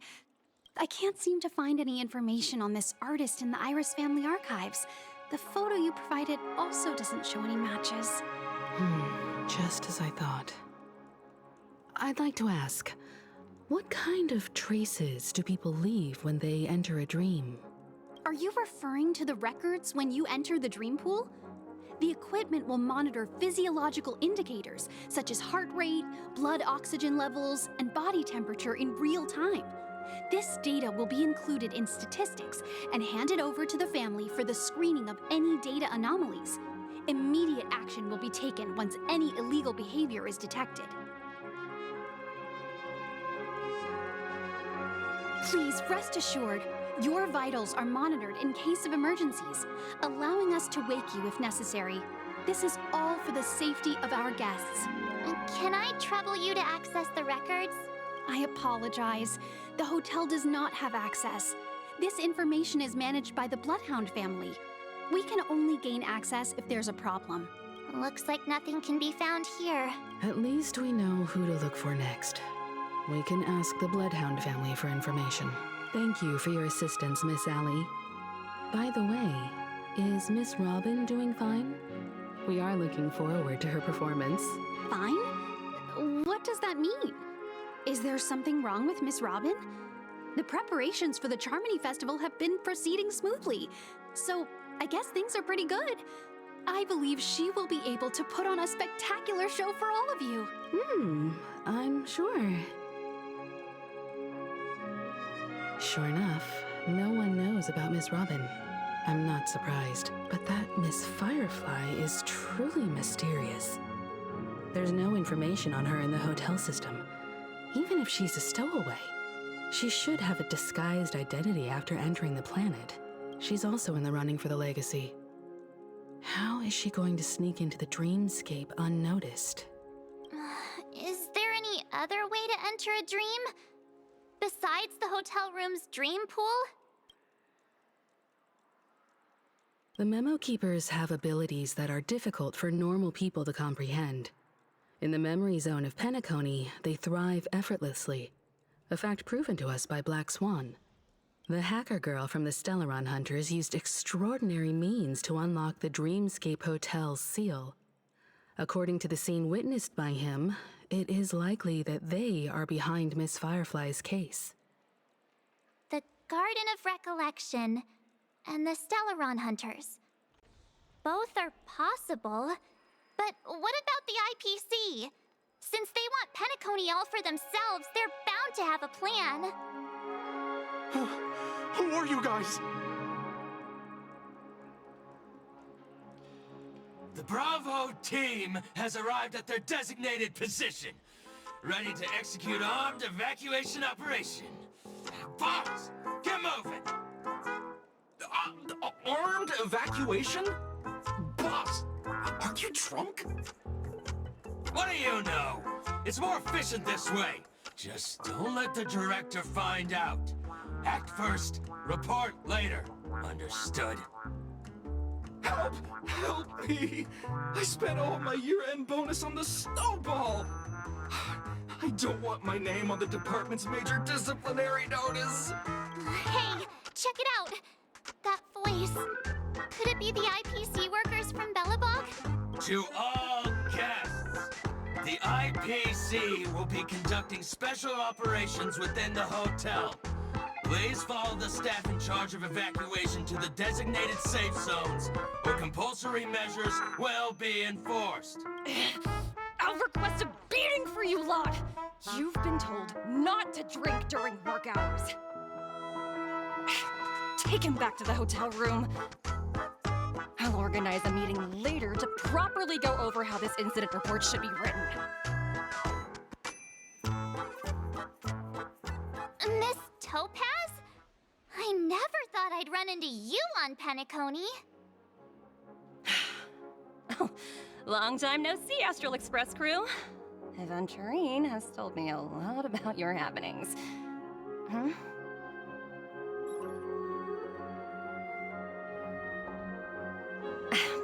It's fine. Do as they ask, and try to avoid any conflicts with the family. Report to me before taking any action. Yes, all right. As you see, the IPC isn't very popular here on Penacony. Cordiality from the family is a mere facade. The former frontier prison has turned around and cuffed its shackles on the IPC staff now. Only Aventurine, who carries an invitation, is allowed to attend the banquet. An entourage like us, we can only sit around in the reality hotel, unauthorized to even enter dreams.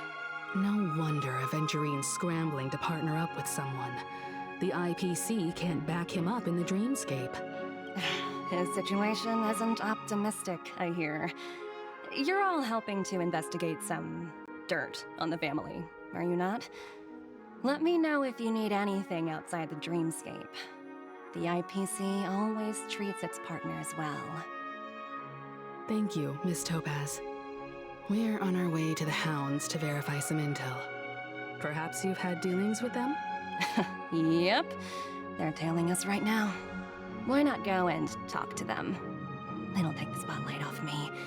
Being constantly stared at is really uncomfortable.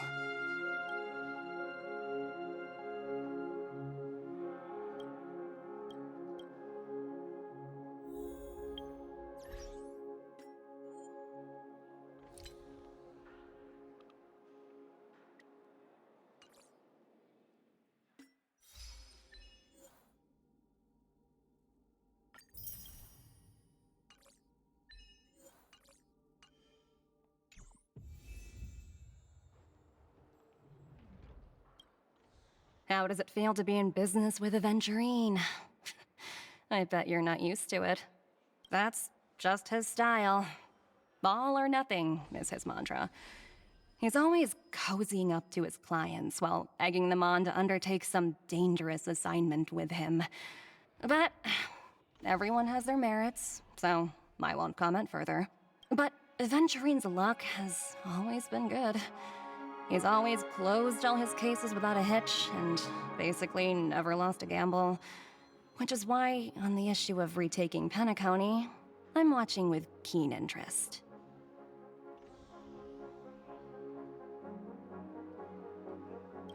Of course. It's business after all.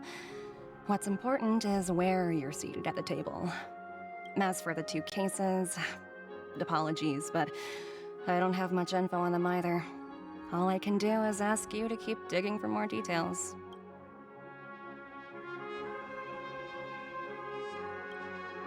We're carrying out our captain's orders. What do you want?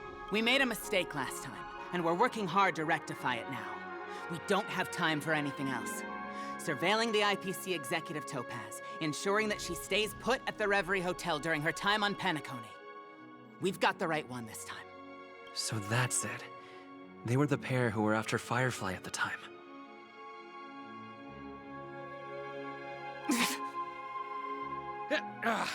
It's you again. Back for more trouble? We're not afraid of you this time. Well, spit it out. Stop bothering us if you've nothing important. So you know each other. Why do you keep running into people you've beaten up before? That's right. We're investigating a murder for the family. Can we speak to your captain about the case? Well... Hey! The security officer instructed everyone to shut their traps before he returned from Dream's Edge. What murder? You'd better stop spouting nonsense. Yeah, that's right. We have nothing to report. Please leave. Looks like they're not going to cooperate. But they did at least tell us that the captain is at Dream's Edge. Why don't we just look for the security officer then? It's probably Gallagher, the one he mentioned, right?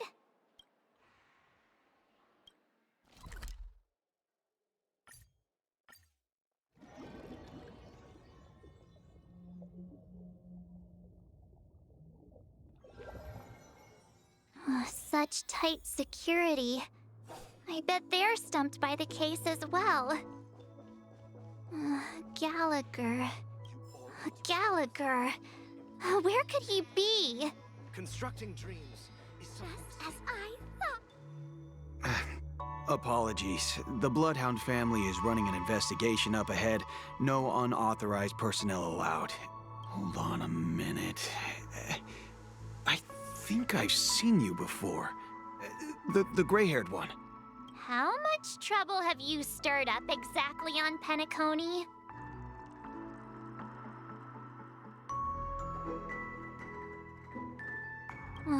You think you look alike?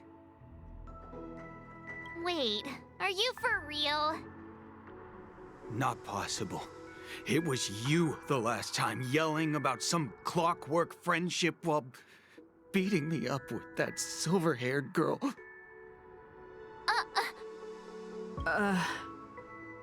I'm not letting you get by this time. Please leave, or I'll have to get on my knees and beg you. Huh?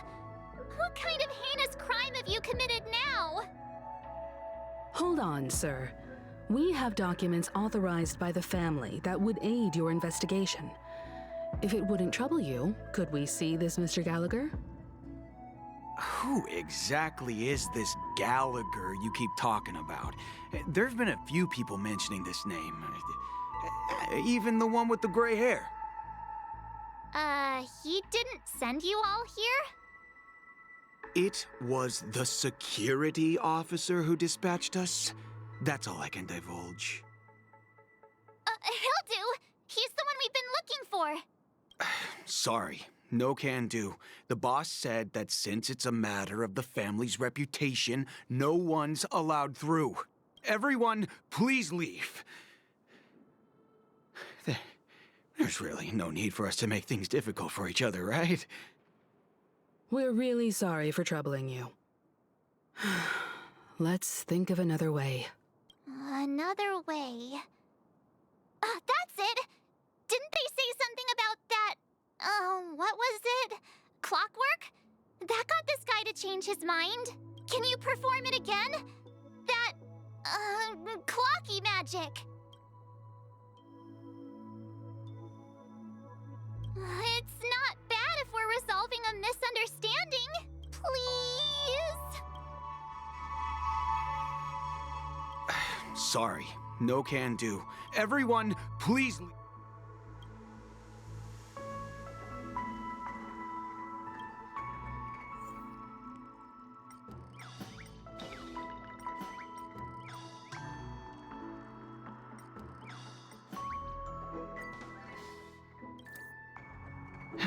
Let me see what time it is now. Whoa, it's this time already. What? Time to clock out, and no one's gonna stop me.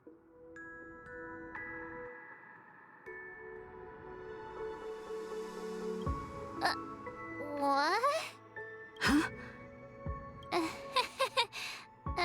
This clockwork trick of yours, it's kinda dangerous. At least he won't be getting in our way again. Let's go find that Gallagher and ask him the intricacies of the case. I was wondering what all the commotion was. Huh. Oh, it's you guys. Welcome. Since you made it here, what can I do for you? Hello, Mr. Gallagher, sir. Judging from your tone, it sounds like you were expecting us. Miss Himiko, you're too polite. There's no need to call me sir.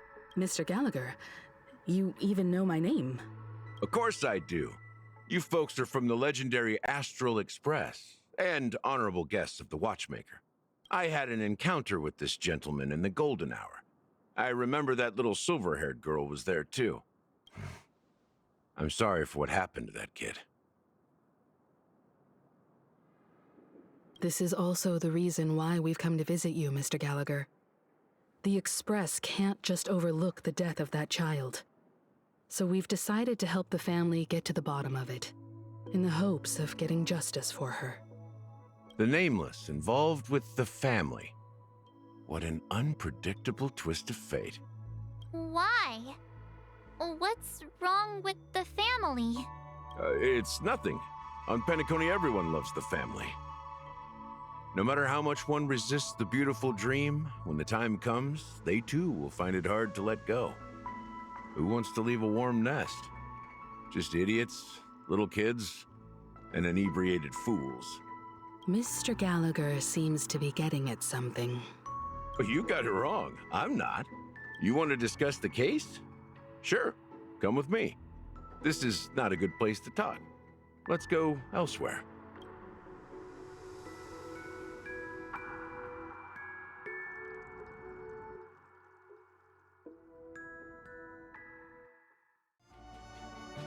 Even after that chilling tragedy, this dream is still running effortlessly. Other than the family of the Harmony, it's hard to imagine any other power in the universe that could sustain a building of such magnitude. The family itself is a huge, perfect building, like a living idol.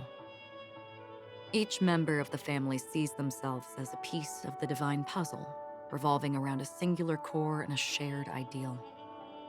Under their command, they loyally fulfill their roles, offering themselves while also receiving sustenance in return. Interesting analogy. Perhaps that's why Penacony's beautiful dream has persisted for so long. But the human body has its limits, and so does the divine's.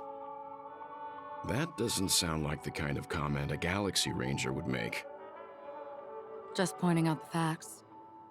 Mr. Yang will definitely have a better sense of what's going on than I do. Why do you say that, Miss Acheron? The beautiful dream is crumbling. But not because of a particular eon, a particular faction, or a particular visitor. Its collapse stems from a certain inevitability of human nature. The family refuses to acknowledge this, and it has ultimately backfired and become a catalyst. As people immerse their souls in the dreamscape, where consequences and pain cease to exist, and only ease and pleasure prevail, they draw closer and closer to necrosis. Regardless of the perceived bliss, death looms as the inevitable conclusion. Also, this necrosis will diffuse and spread. One piece of the puzzle's mutation will eventually cause the entire building to shake, break, and crumble. In the end, the dreams that people built in the name of freedom became the cage that imprisoned them. I'm sure you've gained a lot from this trip, Miss Acheron. Are you willing to share your findings with me? Of course. That's if I remember.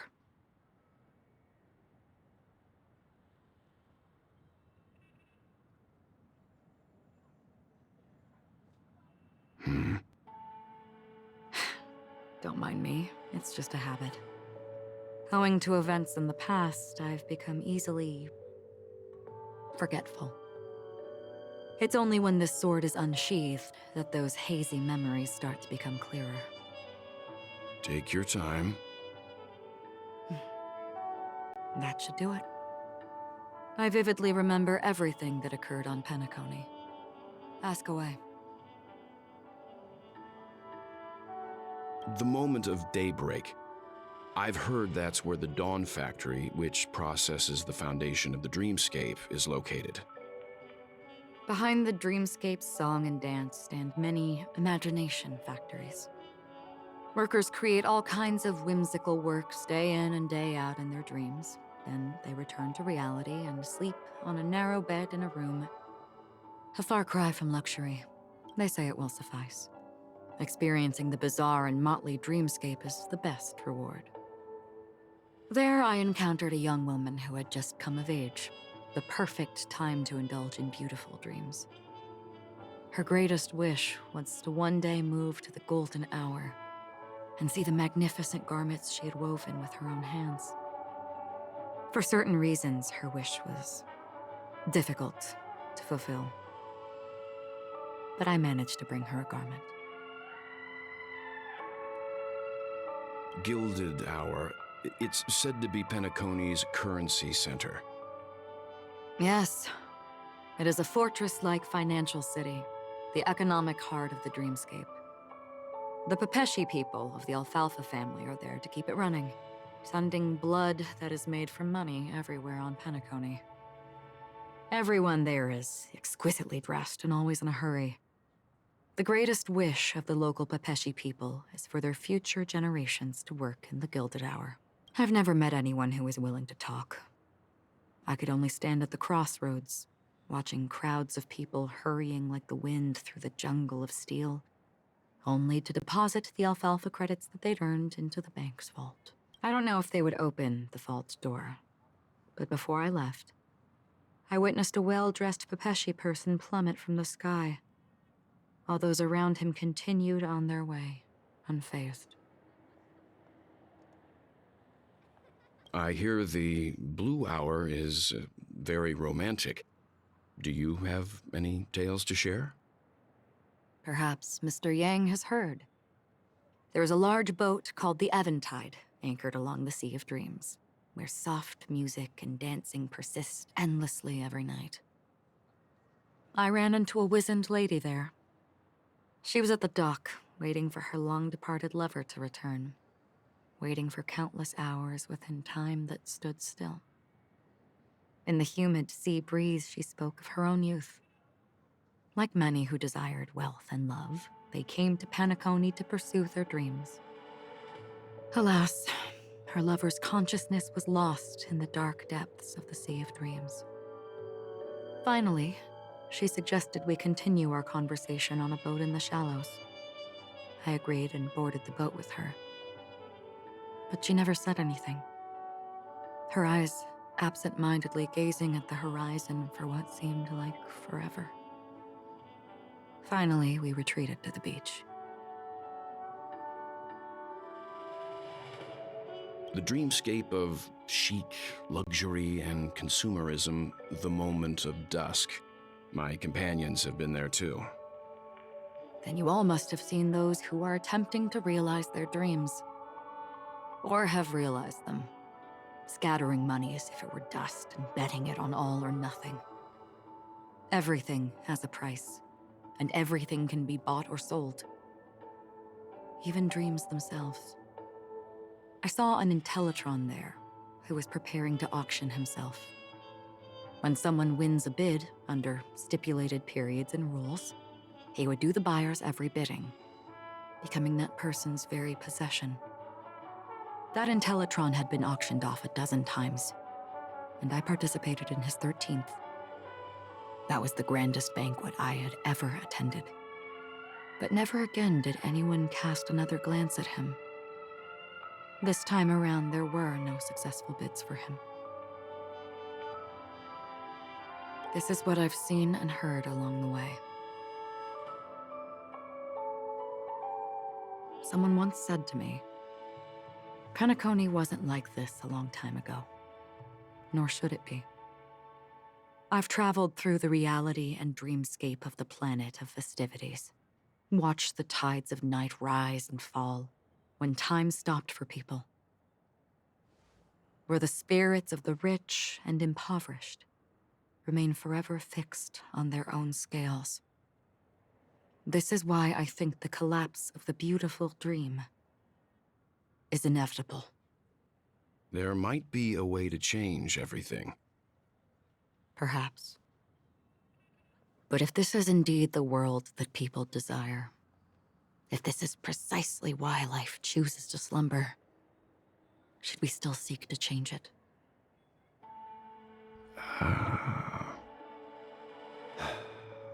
Miss Acheron, now it's my turn to share a story with you.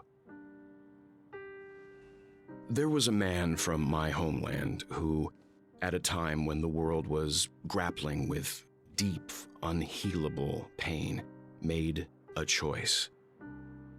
He wove together the dreams of everyone in the world, linking people's dreamscapes, and shouldered this burden himself.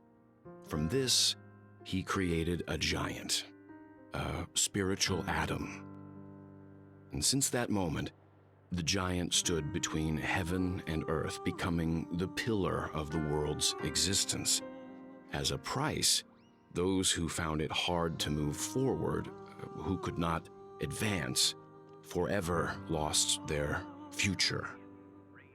They slumbered in a dream, devoid of disaster and pain, living out their days peacefully in the man's created utopia.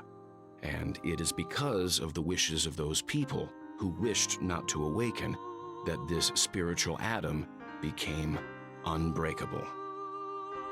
And yet, you stand here right now, which also means that man failed.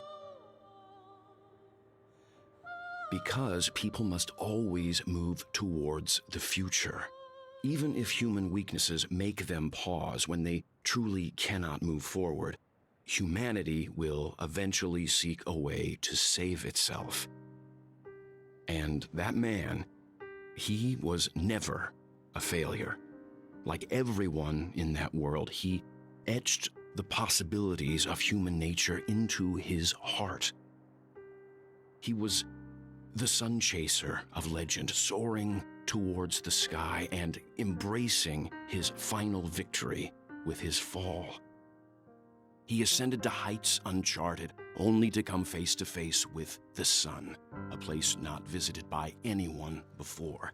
His wings would melt because of it, only for him to fall into the sea. And after that, countless others would surpass him, soaring to even greater heights. A fitting metaphor for the Nameless's trailblazing spirit. Thank you, Mr. Yang. I know what you wish to confirm. The universe has innumerable similar, yet different worlds. In these worlds, there are innumerable people who look alike, yet don't. I too have embarked on journeys, encountering old friends with familiar faces on different worlds, witnessing their destinies follow paths similar to mine. So I will tell you, even if not completely similar, the story you just told, it overlaps with my past, and within that abyssal dream, I ended that man's life. Alone.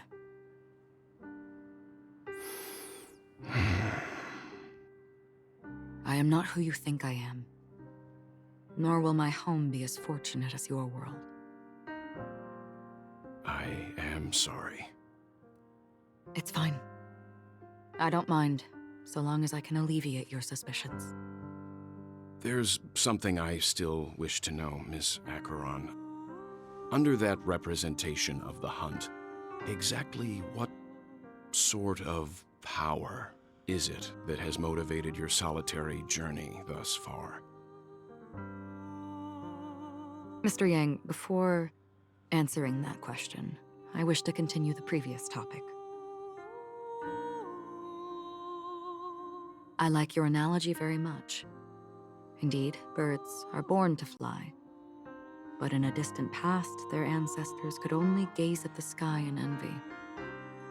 They saw that faraway ray of light from above the heavens, piercing through the clouds and blanketing the earth. And so, time and time again, generation after generation, the birds spread their wings and took to the sky, attempting to touch its ceiling, all because the sun was there. Then, what if the last bird finally soars into the sky, only to realize that the end of the light is not the sun, but darkness? Then why, exactly, do we even walk towards the light?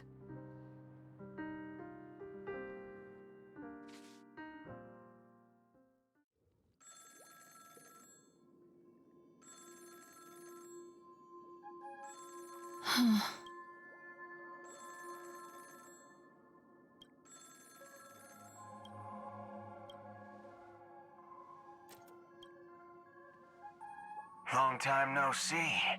Having fun on Penacony? Acheron? This voice, it's not Constance. Could it be her companion? Though I don't know exactly what you are, or what you're up to, my bullets will find you. Until then, you best find a casket store on Penacony and ask the owner to reserve a good quality casket for you, imposter. Imposter? I see.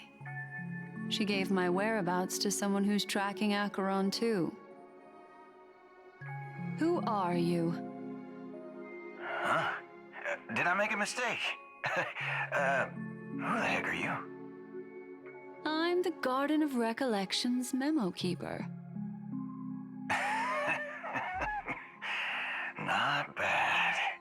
This is the kind of tough challenge I like. You that imposter's bodyguard? Never mind. It's fine. I'll leave a round for you. So get that forehead clean and wait for me. I don't know what you're talking about, but you know Acheron, the Galaxy Ranger, yes? I have something to ask you. Are you asking me to write your will? Sure. Go ahead. Not quite. I only want to ask, how exactly did she become a Galaxy Ranger? She's clearly not a path strider of the hunt, but you are, aren't you? Tell me, what's Acheron's deal? Sure. Never thought I'd come across an ally. What a stroke of luck. Oh, well. I'll be on Penacony soon. Memo Keeper, go buy a bottle of Donna's White Oak and warm it up, and I'll raise a glass to you. That lady's passed. Well, nobody knows. But if all you want is a simple answer, sure, you best get a chair and take a seat. That woman, named Acheron, is an emanator who should not exist.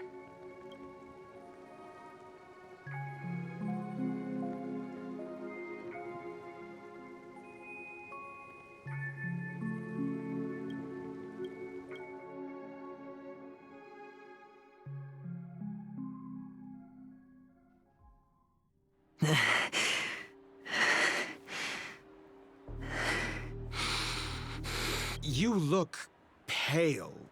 Or is that also part of your act? I didn't think you'd have the nerve to show yourself.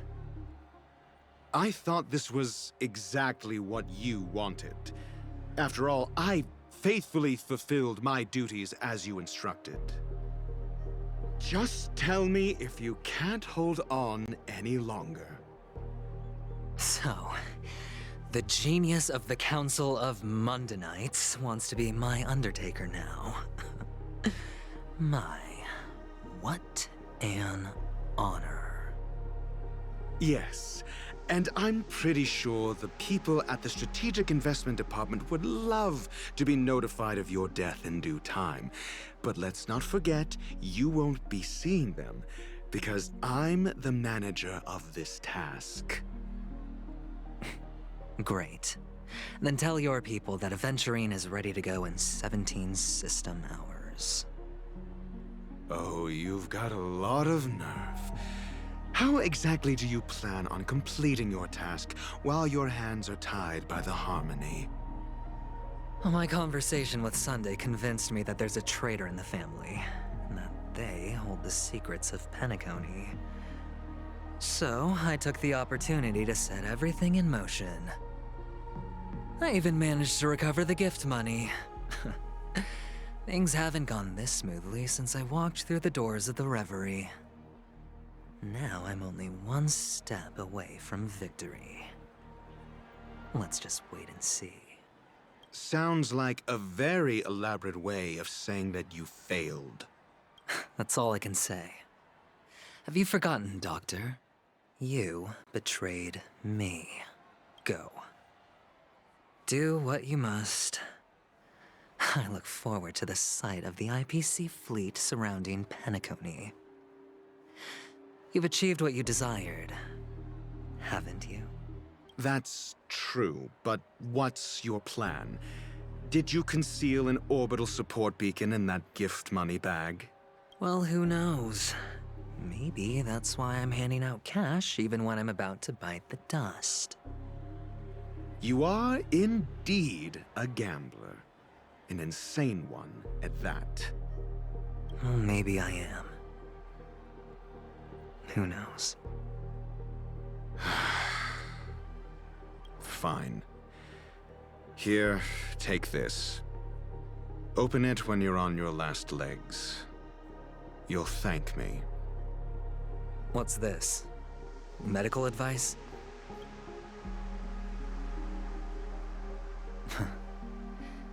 You catch on pretty fast, Doctor.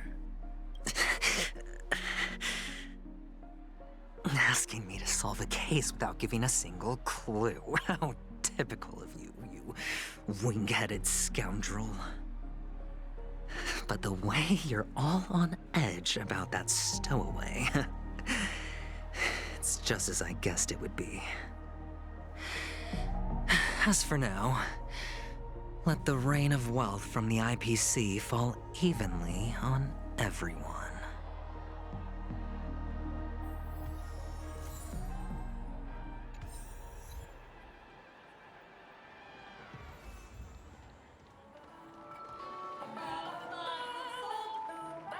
Ugh.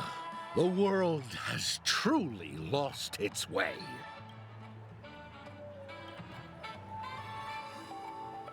You... Wait. I get it now. This is some sort of prank show, right? You must have some cameras set up around here to film yourself doing good deeds, right? You youngsters are always looking for a quick way to get an audience. But you know what? A truly great show never comes easy. Oh, a great show will start soon, old man. But before that, I need to ask you something. Do you know where I can find death in this dream? Ah, I see. Another fearless youngster looking for death, huh? Well, let me give you a piece of advice. Don't think you're the first one who's ever thought of that idea. Death? Not even remotely innovative. I bought it from Dr. Edward. He claimed it was some exclusive fancy schmancy stuff. Now, but what a disappointment. The effects were awful. First, some monster covered in eyes stabs you in the gut, and then all you see are blurry glimpses of buildings and lights. The sky was spinning so fast it almost made me puke. Is that all? Yeah, what else can you expect? Don't put too much stock in the Penacony movie industry. They even call this junk groundbreaking art. Can you believe it? What a joke. Well, I'll leave you be then. I hope you have a wonderful day. A monster covered in eyes. That sounds like the Memory Zone meme. But buildings and lights... I don't think those have anything to do with death. Oh, that whole dream bubble was probably created using rumors and gossip. I can feel something inside my head. Is the harmony starting to kick in? Would you be willing to support my performance? And keep the Song of Beauty alive in the cosmos? Wow, how fabulous! But why would you give such a wonderful gift to a random stranger like me? Well, you see, I can't bear to see anyone in this sweet dream suffering from poverty. That's incredibly kind of you. Thank you so much, sir. If you ever get the chance, please, feel free to come by and indulge in my singing. Sure thing. Oh, by the way, do you happen to know anything interesting about death? Death? That's a pretty scary topic, and it doesn't really match the mood of this sweet dream. Oh, you see, I'm a tabloid reporter collecting ghost stories in Penacony. As you know, the more chilling the stories, the more attention they get. Maybe you could help me out. Well, if you're up for some gossip, it's not about death, but there have been some rumors about a guest at the reality hotel who fell into a deep sleep and didn't wake up. It was like they were in some sort of coma. Nobody knows what caused it, but luckily the customer eventually regained consciousness. Well, all customers are under the protection of the family after all. Thank you. This will make for a very juicy headline. May Shibe protect us. Unexplained coma. That's actually what happens to your body if your brain dies in a dream. But unfortunately, the customer ended up waking up in the end.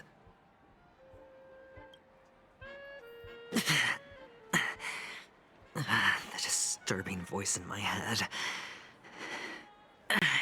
It's getting closer. A sip of liquor, a blissful reprieve.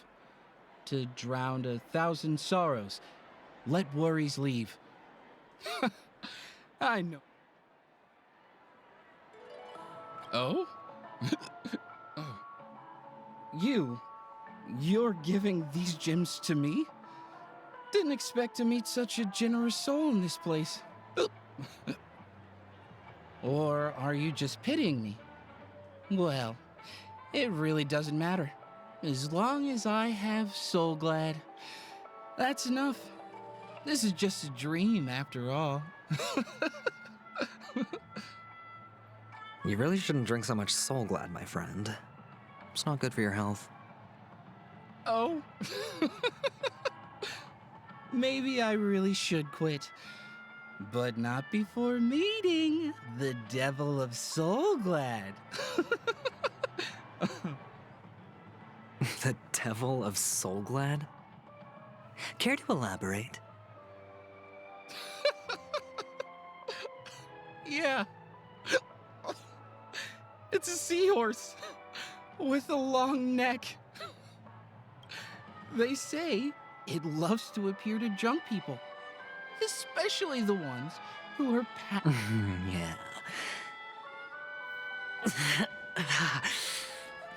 Does everyone have to go through so much torment before joining the family? Darn it. Now I just want to dig out my brain and use it as evidence. Take care, my friend. If you ever find yourself in danger, remember that the hounds are always ready to help.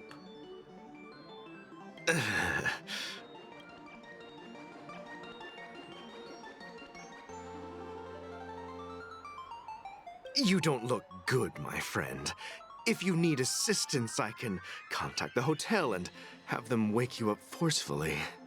That won't be necessary. I have some business to attend to. But thank you all the same. All right, then. If you ever need help, don't hesitate to reach out to us hounds. Well, actually, I do need a favor. As the most outstanding hound in Penacony, have you come across any stowaways recently? Stowaways? How could there be stowaways in Penacony? We've never had anything like that before. All right. Good luck with your work, then. What was I even thinking? Family would never share intel with the IPC.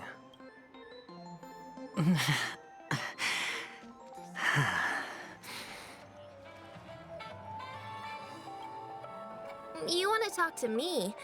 Sure, but nothing too sensitive, okay? Huh. Wealthy people have fancy ways to enjoy this dream.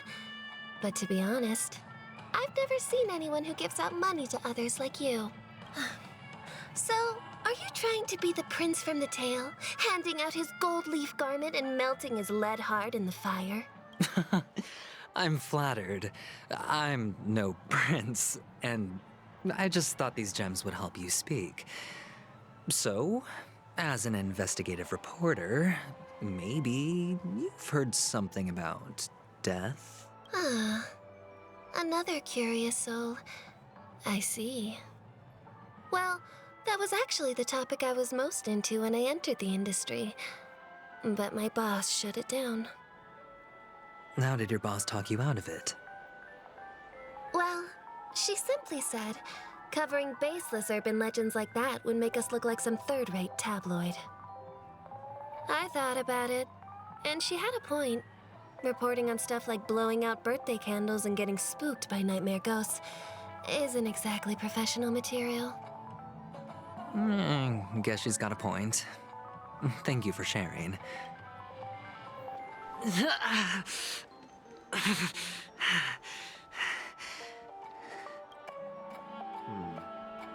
Were you wanting to talk to me? Sorry, I thought you were checking out something behind me. Is this a gift? Yes, it's for you. Just take it. Is this for real? Someone is actually giving me a gift. Not for my parents. No, it's not much. I just want to ask you something. I knew it.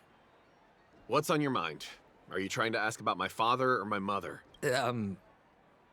Neither. I just wanted to know if you've ever heard about death in the dreamscape. Oh, you sound just like my father. Always warning me about danger, even in dreams. He's an Intellitron, so his dream entry methods are different from us organics. Can't count on him to protect me if something does go haywire. Funny, right now I'm still under his protection. How ironic. Hey, stay positive. Gold will always shine one day, right? The Devil of Soulglad, Dangers in the Dream, and Nightmare Ghosts. Well, surely death is a popular topic in this sweet dream granted by the family.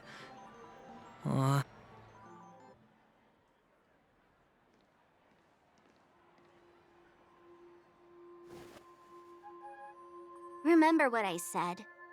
You Sigonians are better off hiding in the sewers. Look at you, snooping around and sticking your nose everywhere. Is the smell of death so enticing, my fine fellow?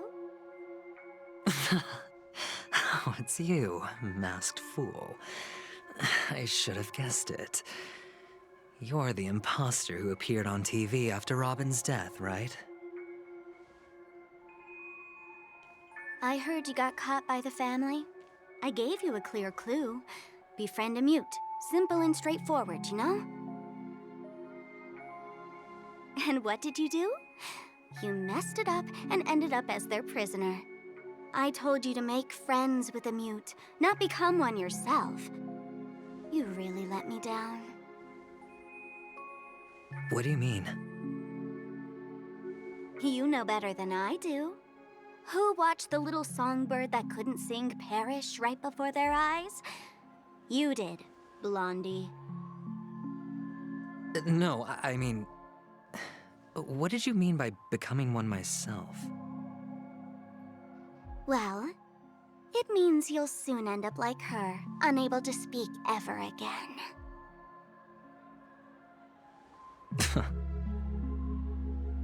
But it's a good thing if you ask me, because...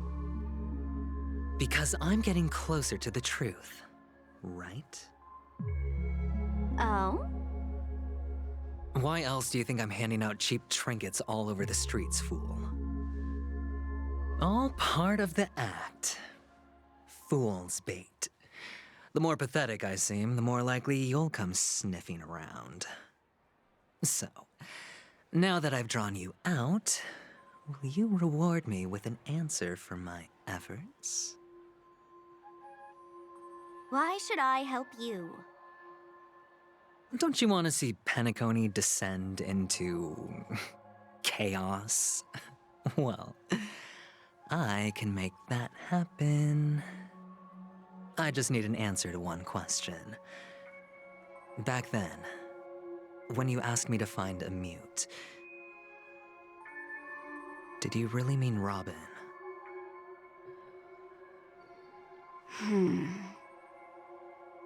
And what if I say no? Then I'll thank you. Oh, the word no has never sounded so pleasing. Well done. I admit I underestimated you, but what difference would it make? Let me tell you something. There were 2 mutes, but one is dead now, and the other, though he's still in Penacony, I'm afraid you'll never find him again.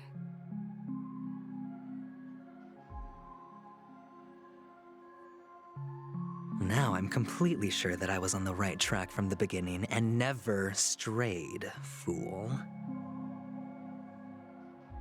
Right now, there are only 2 things missing from my grasp: the meaning behind the truth, and the means to expose it.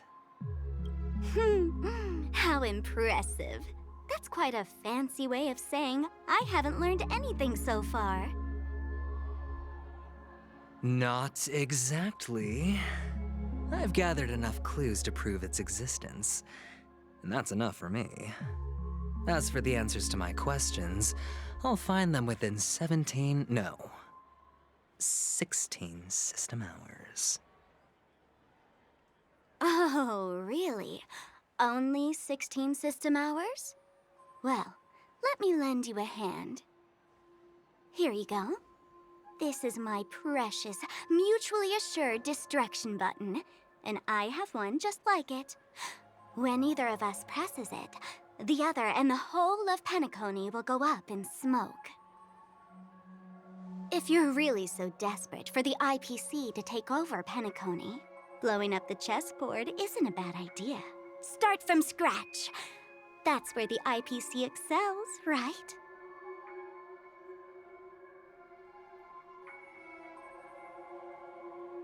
Just press the button when you're at your wit's end. And of course, feel free to reach out to me for my hospice care, too.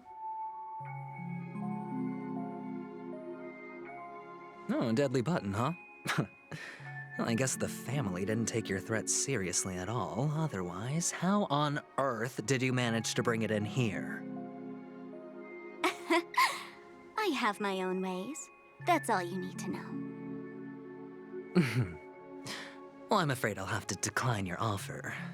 Who knows if your little gadget will actually work. By the way, I have no plans to search for the other mute friend you speak of, but it's good to hear that he's still here in Penacony. I'll handle the rest myself. I'll orchestrate a grand finale for the downfall of the family. And at the climax, the walls will crumble, people will wake up, and those who couldn't speak will find their voices again. When that time comes, go ahead, press the button, light up the sky with a magnificent fireworks display for me. Catch you later, fool. You're still talking big, but sure, if that happens, I'll stay true to my word. Just don't let me down now, okay?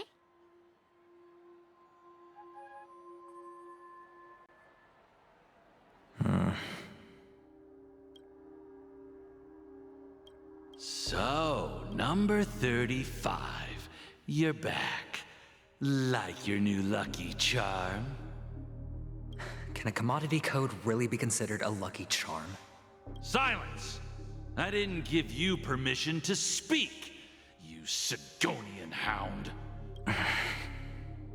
The guys in black didn't say much, so I've no idea what you did to save your skin in that massacre back in the day.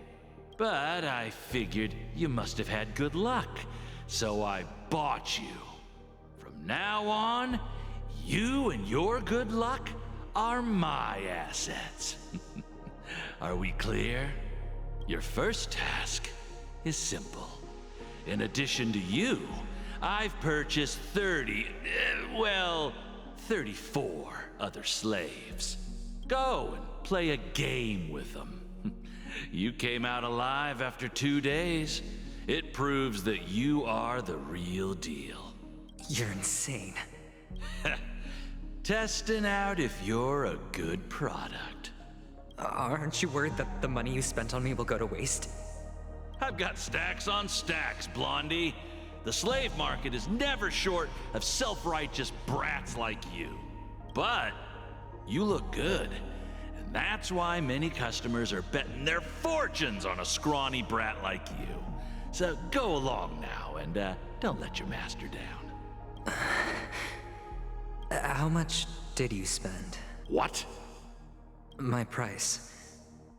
How much did you pay for me? Huh. You really want to know? Well, it was 60 tanba. No more, no less. I'll take my chances. 30 tanba. If I come back alive, you'll give me 30 tanba. Deal? Are you trying to strike a bet with me? Oh, you've got some guts. Yeah, sorry, but that won't do. Don't forget your place, slave. You're not qualified to be at the table. You're just a chip. A life thrown away in someone else's hands. Either you come back with more chips for your master, or you never come back. It's all or nothing. Don't embarrass me, my lucky hound.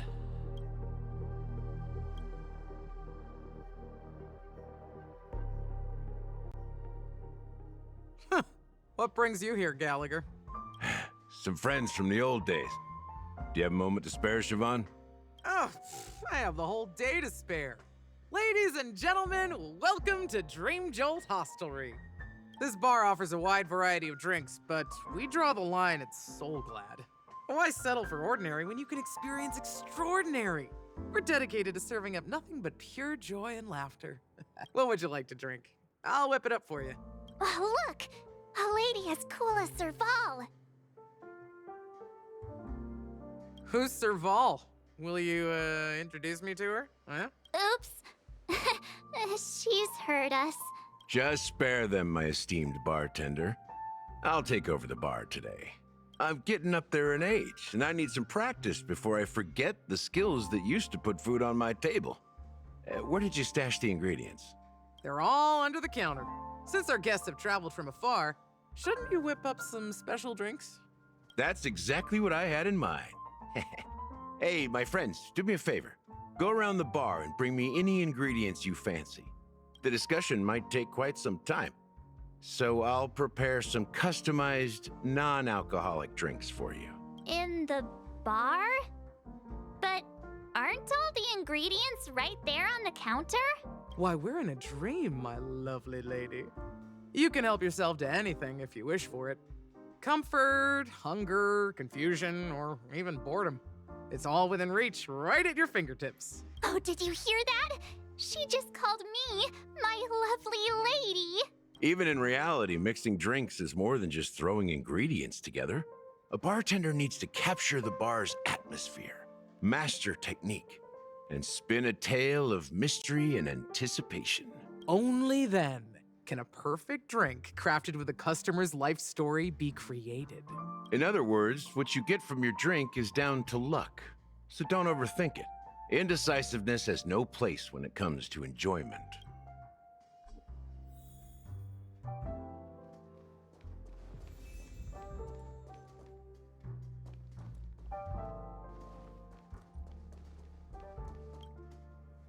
Check out this bottle. The liquid inside looks beautiful. And the label reads, Dream Syrup, thick. I don't see an expiration date, but the production date is half an amber era ago. Ugh, drinking this stuff can't lead to anything good. That's for sure. That's true, but this really doesn't seem fresh. Did you find the bottle of syrup I've been hoarding? Don't worry, it's all just a dream and it won't upset your stomach. It's been aging for years and should have a refined taste by now. Feel free to have some. It's perfect for entertaining lovely guests like you. Then we'll keep it for now.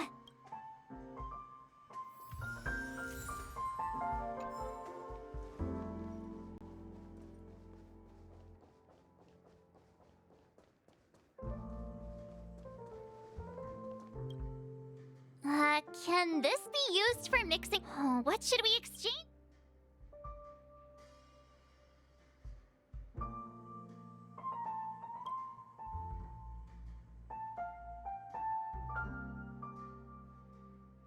Whoa! The words on the note are changing. Happiness belongs to the noble. Does this mean we... that's quite a stash. Not sure if it's enough. Haven't I made myself clear enough, Miss Amiki? The Dream Jolt Hostelry only welcomes guests who want to enjoy a drink to their heart's content.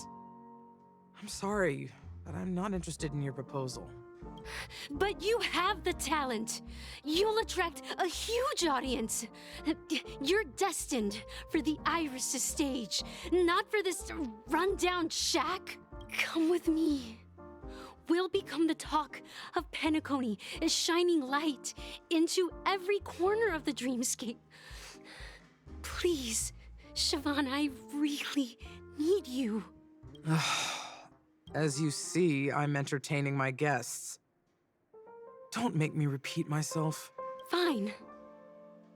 If you don't come along, I'll just sit here and not go anywhere else. Give me a sparkling drink. Sweet. With extra ice. Just... one moment. What's her deal? We can't discuss the case with other people hanging around the bar. Hey, can you do that clockwork trick of yours again? Time is running out. We need to hurry. Yeah, I'm counting on you. You're one of Siobhan's guests, right? What can I do for you? If you're here to convince me to leave, please stop it. I'll never leave until she accepts my proposal. I just don't get why she won't leave this place. This rundown shack with no customers whatsoever.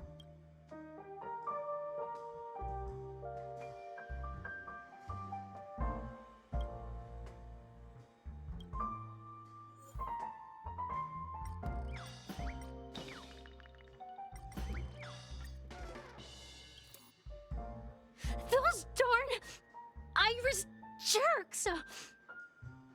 They're the ones who forced Siobhan into hiding here, running this pesky bar. It's all their dirty scheming. I get it now. She's not leaving because she doesn't want to run into them again. I can help clear the way for her. I can do her a favor. I'll go back and write a letter to the Dream Master, exposing the crimes committed by the Iris family. Siobhan will definitely appreciate it. I just don't get...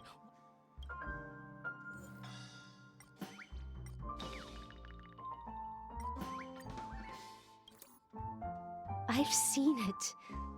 The moment when the crowd is going wild. I've seen that.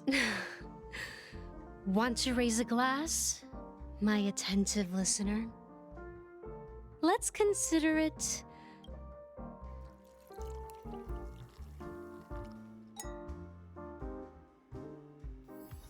She's still not leaving. Maybe I'll have to try again. I just don't get why...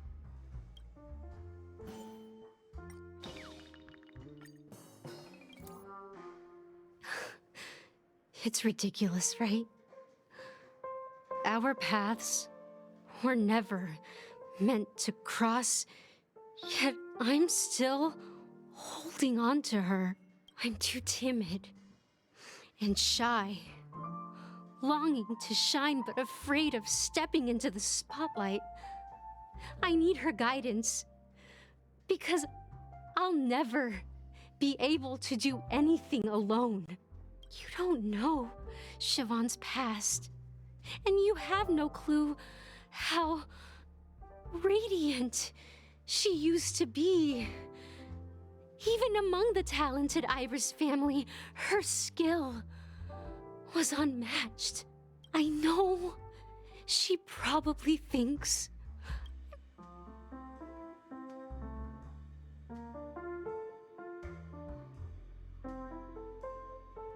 well, talking to you has got me feeling a bit down. My thoughts are swirling, making my mind clear, and bringing tears to my eyes. Maybe I should find a place to reflect on what Siobhan truly means to me. Here's the payment for the drinks. Please, pass it on to her. I'm leaving now. Amaki has left? That's good for her. Radiant dreams may be enticing, but they're nothing more than dreams. Her drink is on the house. Please keep the money. When you're ready, go to Gallagher. I can tell he's itching to show off his skills.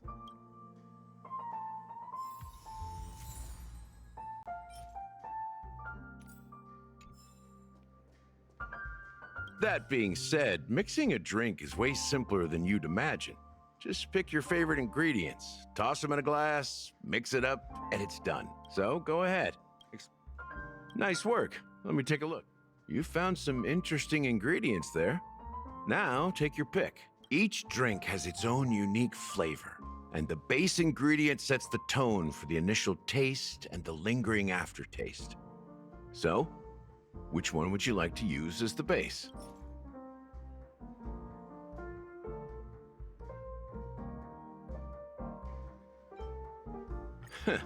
You won't find a sweeter drink anywhere in Penacony. And that's what today's dream seekers crave. Now that you've chosen the base, it's time to pick the adjunct. The ingredient that'll create a marvelous chemical reaction with the base. It should give an unforgettable taste without overpowering the main tone. So, what's your choice for the adjunct?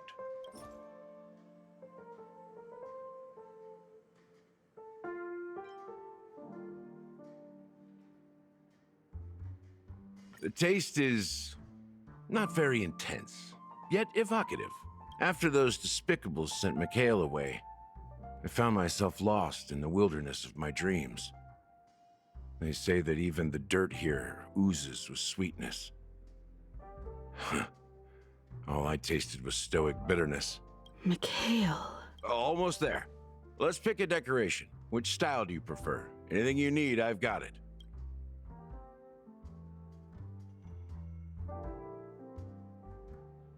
The IPC's favorite. Ambitious, aren't you? Well, it's done. Here's to you, dreamer, with this glass of the premature burial. To bringing time to a standstill. Well done, Gallagher. You're not over the hill yet. So, are you satisfied? Oh, the flavors! They're way more sophisticated than Soulglad. The richness and layers of these flavors are a masterpiece, especially with the adjuncts.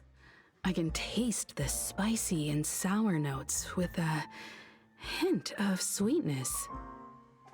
I'm not entirely sure what it all means. Maybe Mr. Gallagher can shed some light on it. Well, if you're expecting a profound answer, I'm afraid I'll disappoint you. The imagery it implies is pretty straightforward. It's just a glimpse of what this dream truly tastes like. Nothing more. Does this true taste have anything to do with that, Mikhail? Yeah, that name does sound familiar. When you got knocked out by that masked fool girl, I think I heard someone calling that name. Do you... I was right about you. You guys seem to know quite a bit, and now there's no reason to hide anything from you anymore. Let's dig deeper into the case, and of course, I'll tell you a story about Mikhail. All right, let's start with what we know based on the clues the family has. It seems that Firefly isn't a local or an invited guest. In other words, she's a stowaway. She managed to fool me at first. My age must be getting the best of me. But here on the planet of festivities, stowaways are a common sight. You're bound to run into one sooner or later. After the incident, the hounds wasted no time searching for that girl in both the dreamscape and reality. But here's the thing. We only received bad news, and the trickiest kind at that. She simply vanished, leaving no trace in the dreamscape or reality, as if she had never come to Penacony at all. Huh? Does that mean...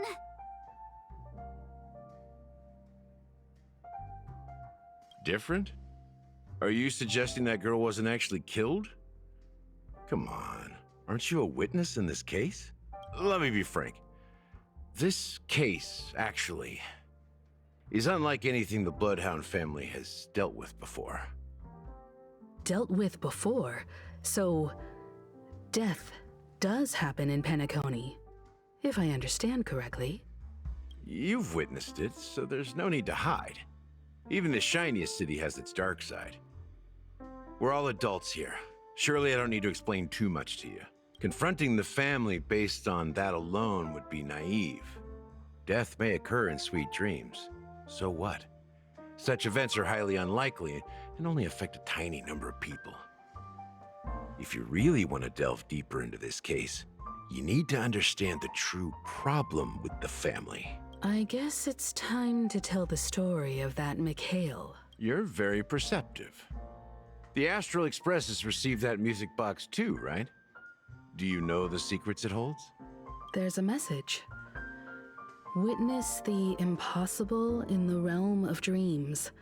Find the legacy of the Watchmaker, father of Penacony, and thus the answer to the question, why does life slumber? That's the exact wording. Hey, why are you laughing? Wait, did you write it? It's quite poetic. No, but I'm the officer in charge of this case, so how could I not know?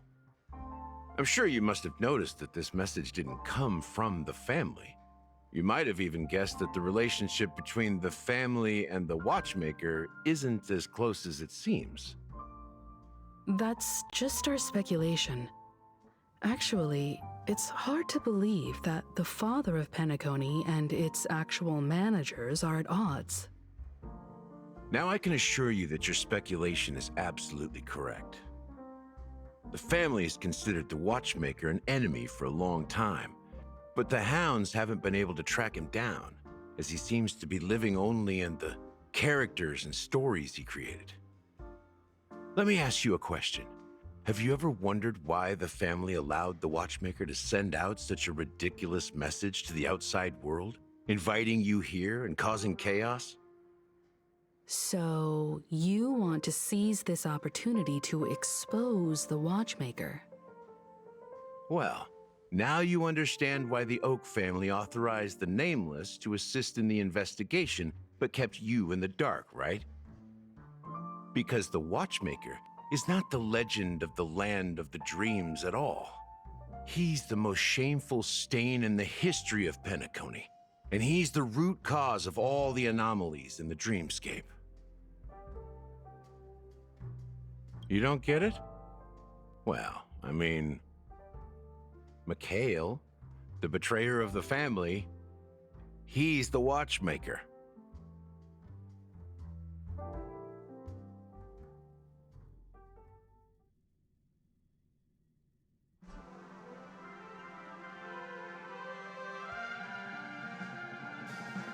Here we are, Clock Studios Theme Park, the most popular entertainment center in Penacony.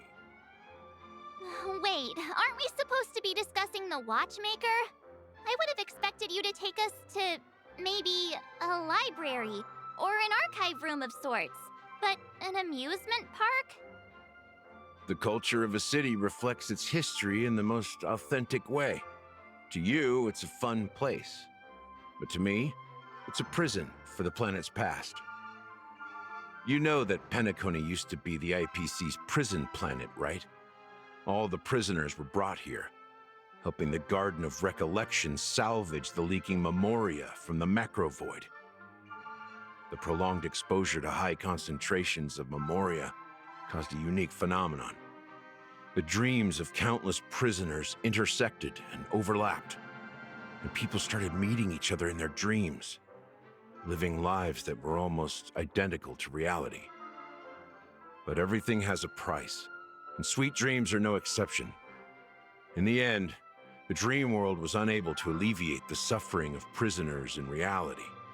One of the prisoners broke free from the IPC's shackles and fought for freedom. He is Hanu, the great leader of Dreamville, the great peacemaker, and the faithful companion of the underdogs.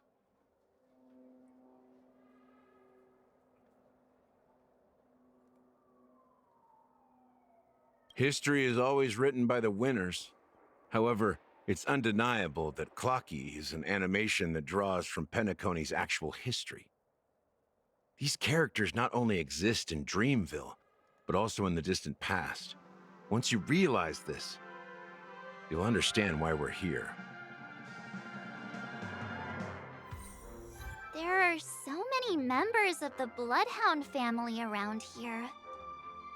They just received a lockdown order, supposedly from Sunday himself. Who knows what it's for?